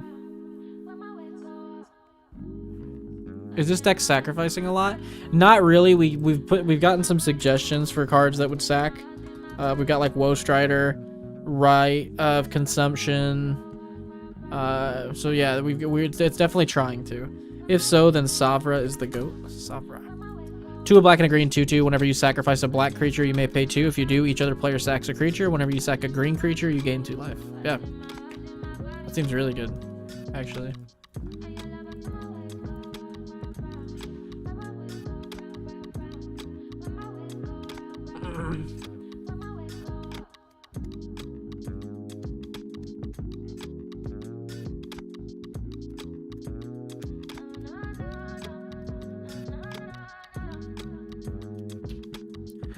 Okay, whenever dies equal power enchantment. Gutter Grind. Whenever a non-token creature you control dies, put a slime counter into play that's power and toughness is equal to that creature's power and toughness. Wait, no. I read that wrong. I just assumed what it said. You put a slime counter on Gutter Grime and then make a creature equal to the number of counters on it. We don't like that at all. That ain't even good. Oh, Gurgling Anointer. Great card in here. 2 and a black, 1/3 flying. Whenever you draw your second card each turn, put a 1/1 counter on Gurgling Anointer. When it dies, return another target creature with mana value less than Gurgling Anointer's power. Again, another thing that you can swap out, draw a bunch of cards, and then tap something back in from your graveyard. It seems very good. Infested Thrynax could be disgusting in this deck, dude. 3 a black and a green, 4/4 flash. When Infested Thrynax enters the battlefield, until end of turn, whenever a non-token creature you control dies, create a number of 1/1 sapperlings equal to that creature's power. Yikes, that could be disgusting in this list. If we're making big creatures, consider Selvala. Oh yeah, Selvala would be great in this deck. What's she worth right now? You can get one for $4. 1 and 2 green, 2/3. Whenever another creature enters, its controller may draw a card. If it's the greatest power in play, pay 1 green, tap it, add X mana of any combination where X is the greatest power among creatures you control. Both of those are going to be us. So, oh, actually, maybe not the thing entering, but still, it might be us the first time. Second ability, oh my goodness. Osseous Stick Twisters? What the heck is that? Get him the old stick twist. 1 and a black for a 2/2 lifelink. At the beginning of your end step, if there are 4 or more card types among cards in your graveyard, each opponent may sack a non-land permanent or discard a card. Then Osseous Stick Twister deals damage equal to its power to each opponent who didn't sacrifice a permanent or discard a card this way. This is great. This is a perfect card in this list. Super good suggestion. Who suggested this? Crypt Knight. Great suggestion.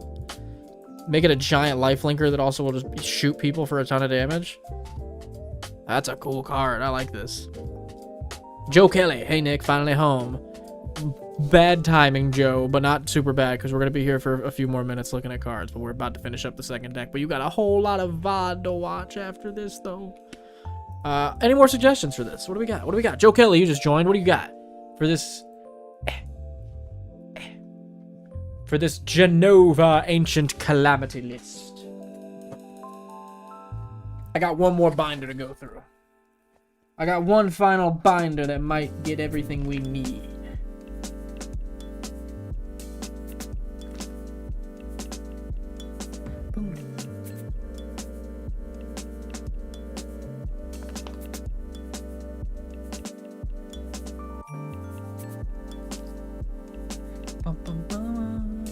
Oh, I got some of my Golgari stuff in here too. Hold on. Hold on.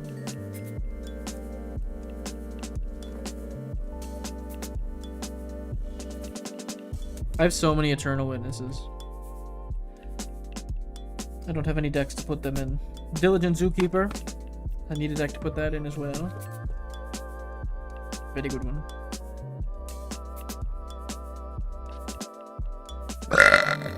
Oh, excuse me. Oh, heavens.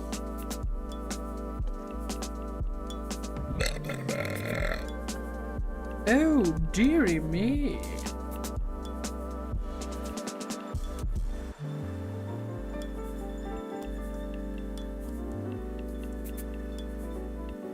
My ribs hurting.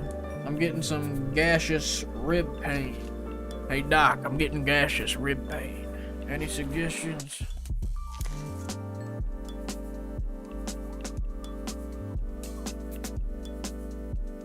And I ain't got nothing in this binder. This is my worst binder. This is my worst binder for sure. This has got all my bulk in it.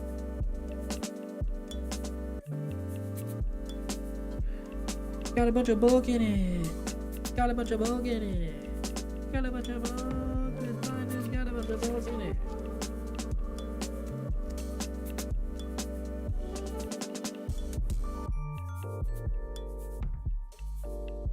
I have faith that this last page will have an absolute bomb. It's got a Disciple of Bullets, but we already recommended that.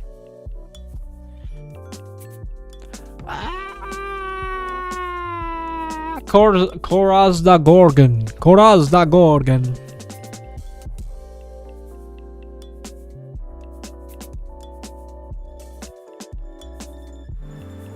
I don't see that. I don't see that.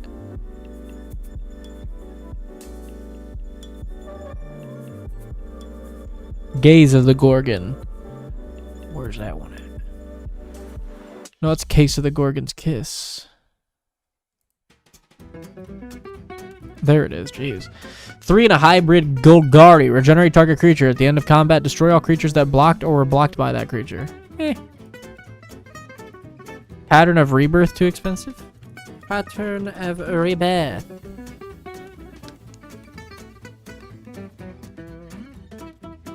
$3. 3 and a green enchantment or enchant creature. When enchant creature dies, that creature's controller may search the library for a creature card and put it onto the battlefield. Seems really good in this deck. The Hunger Tide Rises. Unnatural Growth. Oh, golly. Unnatural Growth. Oh yeah, 1 and 4 green. At the beginning of each combat, double the power and toughness of each of your creatures. That'd be pretty good. Remember, I'm also looking into cuts to make the list a little leaner and meaner. Bro, it's there. Second row, second in. If you're not worried about the creature abilities but want some recursion, Zuv Ifit would be a way to get back big creatures if they get blasted.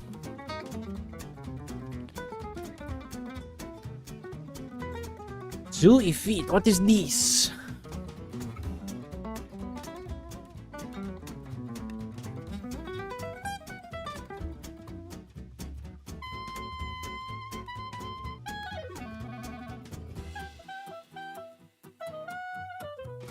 You're just having a hell of a time looking this up right now.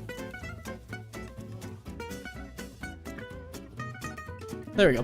1 and 2 black, 2/3. Return target creature card from your graveyard to the battlefield. It's a skeleton in addition to its other types and has no abilities. That seems great. Zoofreet's cool. That's a cool card. I like that. Guardian Augmenter would be good and non-budget of this.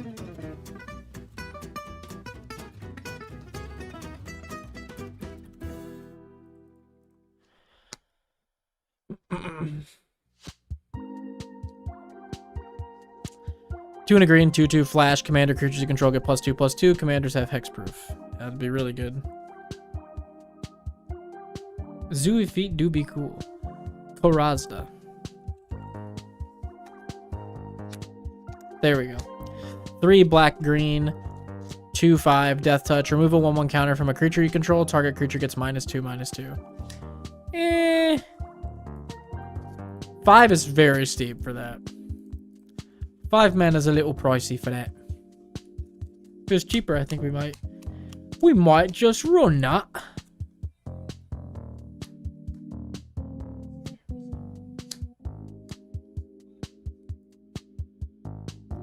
Growth Chamber Guardian. Oh, search your library for a card named Growth Chamber Guardian. No.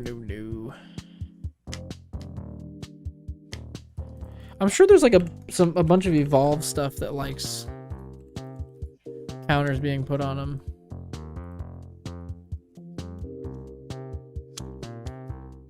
Scurry Oak will turn counters getting put onto it into 1/1 squirrels. That'd be kind of cool.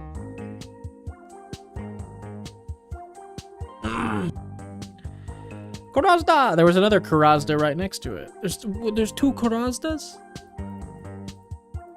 What the hell? Karazda Guild Mage! Holy shit!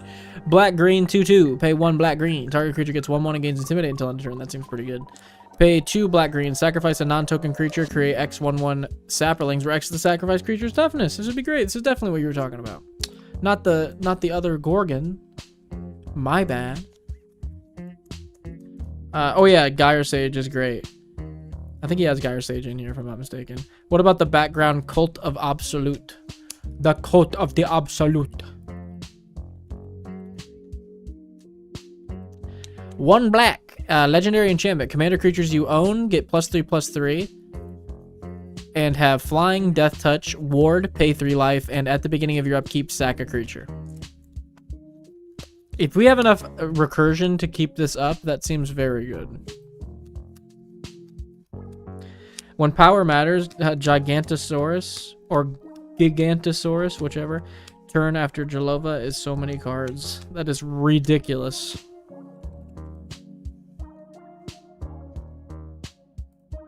Yeah, drop a 5 green 10/10 and then crack it with your commander and just boom. Hasta. Oh, what about the one that? What about Gaza or what's his name? Not Gaza. Gaza. Whoa, what's his name? The dino that cost way less. Galta. That would be pretty good in here actually. Galta, 10 and 2 green, 12/12, cost X less to cast, where X is the total power of creatures you control. So this is going to be a 2 green 12/12 trample in your deck, almost all the time. Seems very, very good. Hasta Korazda. Let's make a rise with Mazda. Unnatural growth is my green stomping deck. What if we go Wild Mongrel in here? Wild Mongrel.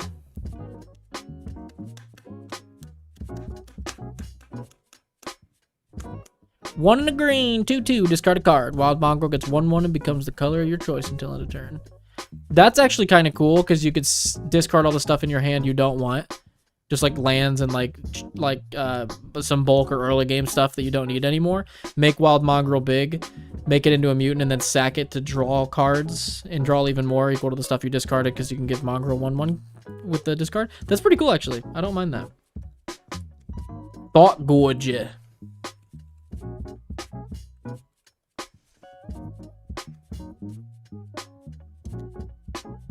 A-list Confluence for the stage of the game. For that stage of the game. Thought Gorger, 2 and 2 black, 2/2, trample. When it enters the battlefield, put a 1/1 counter on it for each card in your hand. If you do discard your hand, when Thought Gorger leaves the battlefield, draw cards equal to the 1/1 counters on it. I feel like you might deck yourself already with this deck. That might actually just make you go over the edge. Don't forget your Reliquary Tower already in. Eyeless Confluence. Let's see what this is all about.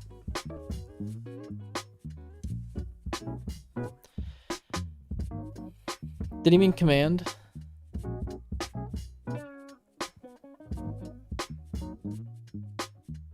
Ayla's Confluence. Am I missing something here? I'm gonna type in Confluence.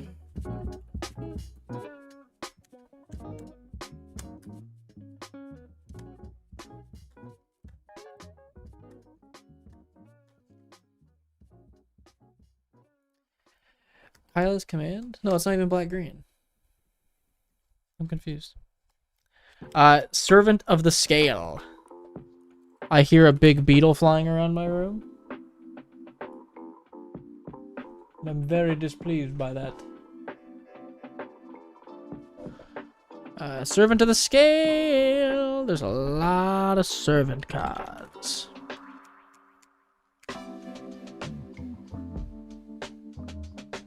One green 0/0 enters with a 1/1 counter on it. When it dies, put X 1/1 counters on target creature, where X is the number of counters on Servant of the Scale. It's not terrible. It's pretty decent. Return of the Wild Speaker, always good. Return of the Wild Speaker seems Very good in this deck because you don't have to deck yourself with it. You can also just buff your board, which is going to be good as well. Non-humans get 1/1 or draw cards equal to the greatest power of a non-human you control. Ayula's Confluence. Ayula's Influence. Gotcha.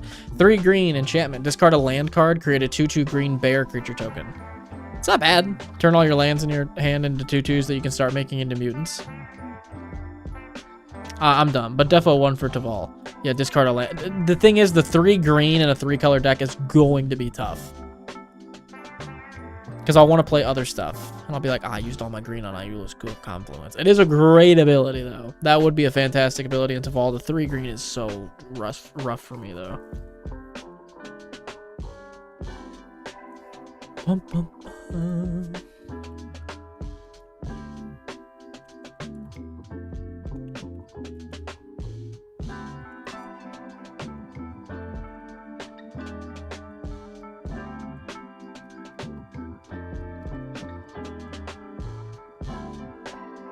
Ram through seems great. Target creature you control deals damage equal to its power to another creature you don't control if that creature is dealt excess damage. Oh, wait, no. Wait, if the creature you control has trample, it does that? What? I thought it gave it trample and made it do that. Oh. I always thought that, like, it just did that. They have to have trample for it to do that? No. I don't like that card as much anymore.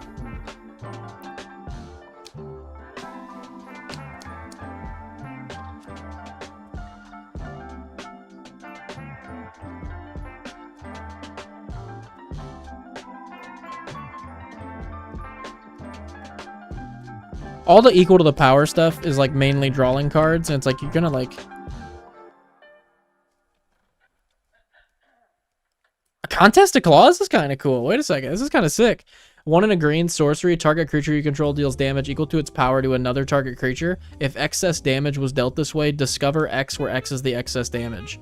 So you'll exile cards from the top of your library until you exile a non-land card with the mana value less than that. Yeah, so you can just fight something, kill that thing, and then discover another big body to start buffing up for free based on excess damage. That actually seems really good. I haven't seen this card.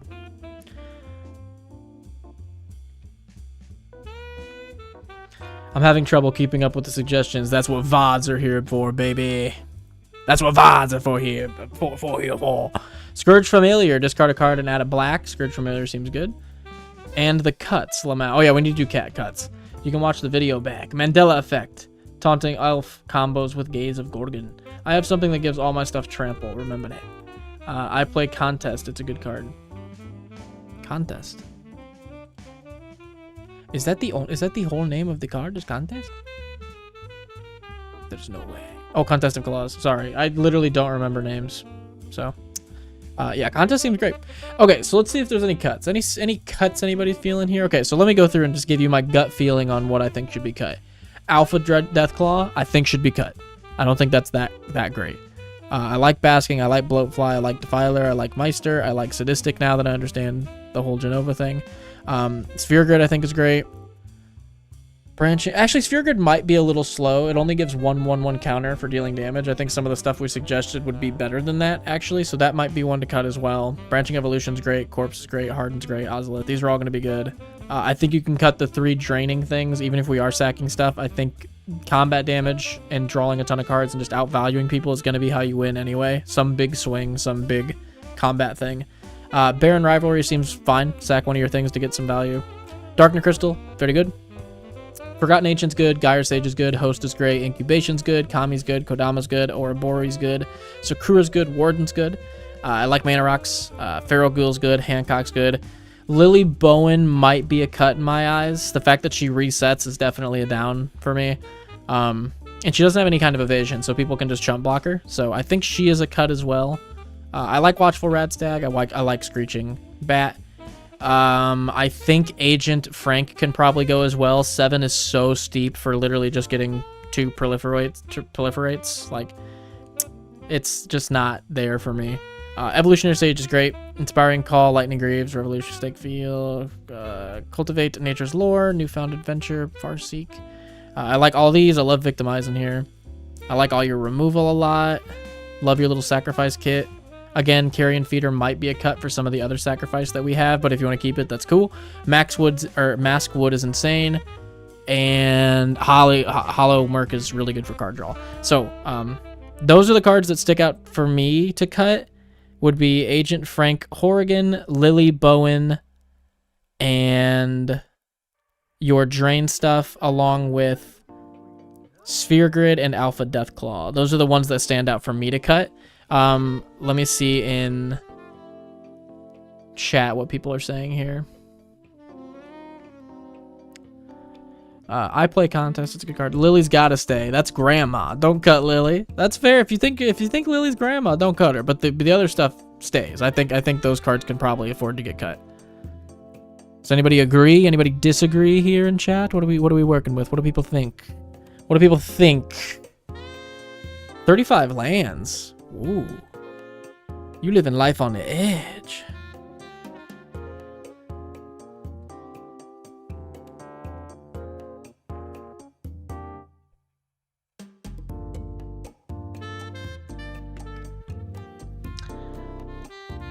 I agree with the Lil cut. Yeah, she is grandma, but I do think she could probably afford to get cut. That's about it. Everything else is so like streamlined and fast and like good and aggressive and goes towards the deck strategy and promotes so much value that I think the big stuff like Agent Frank that costs 7 mana and the big stuff like what was the other thing that cost 6? Alpha Deathclaw. I think they can get cut because you've got some more bombs that if they are higher mana will like win you the game. Like for being 6 and 7 mana, they should win you the game, or they should come damn close. And I don't think those are really doing that. Screeching Scorch Beast could literally win you a game. I think that's incredibly good.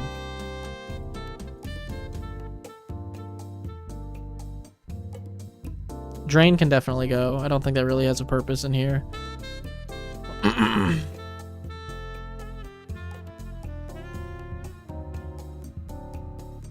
Yeah.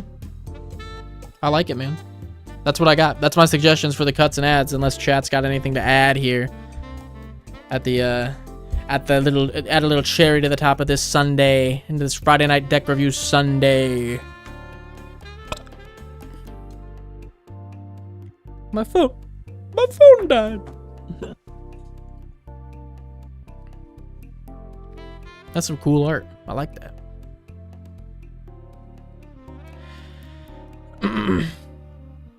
Yeah, Agent Frank can take a hike. I usually go 36 lands, but I don't know what I'd do if I did. Yeah, what you'd cut if you did. Fair, but you might want to consider it. Well, you also got Revitalizing Pass, though. So you've got 36. You got 36 lands. You're good.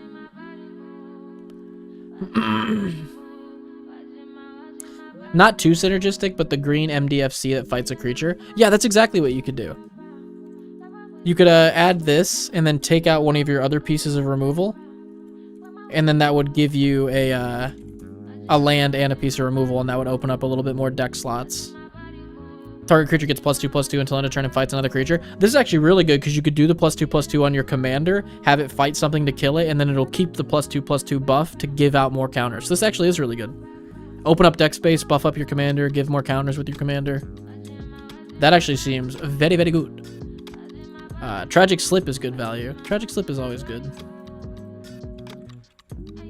Sack one of your creatures, Tragic Slip something to give neg 13. Neg 13. Seems pretty good to me.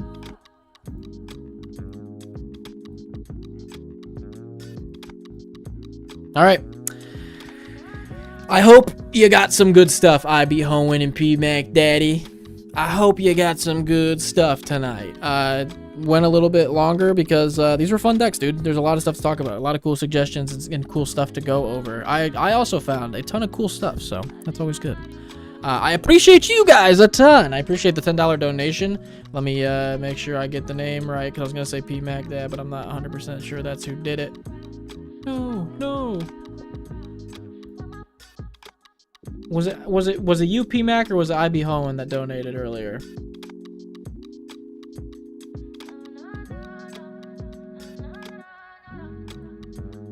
P Mac, it was you. Okay. Thank you so much, by the way. That was very nice of you.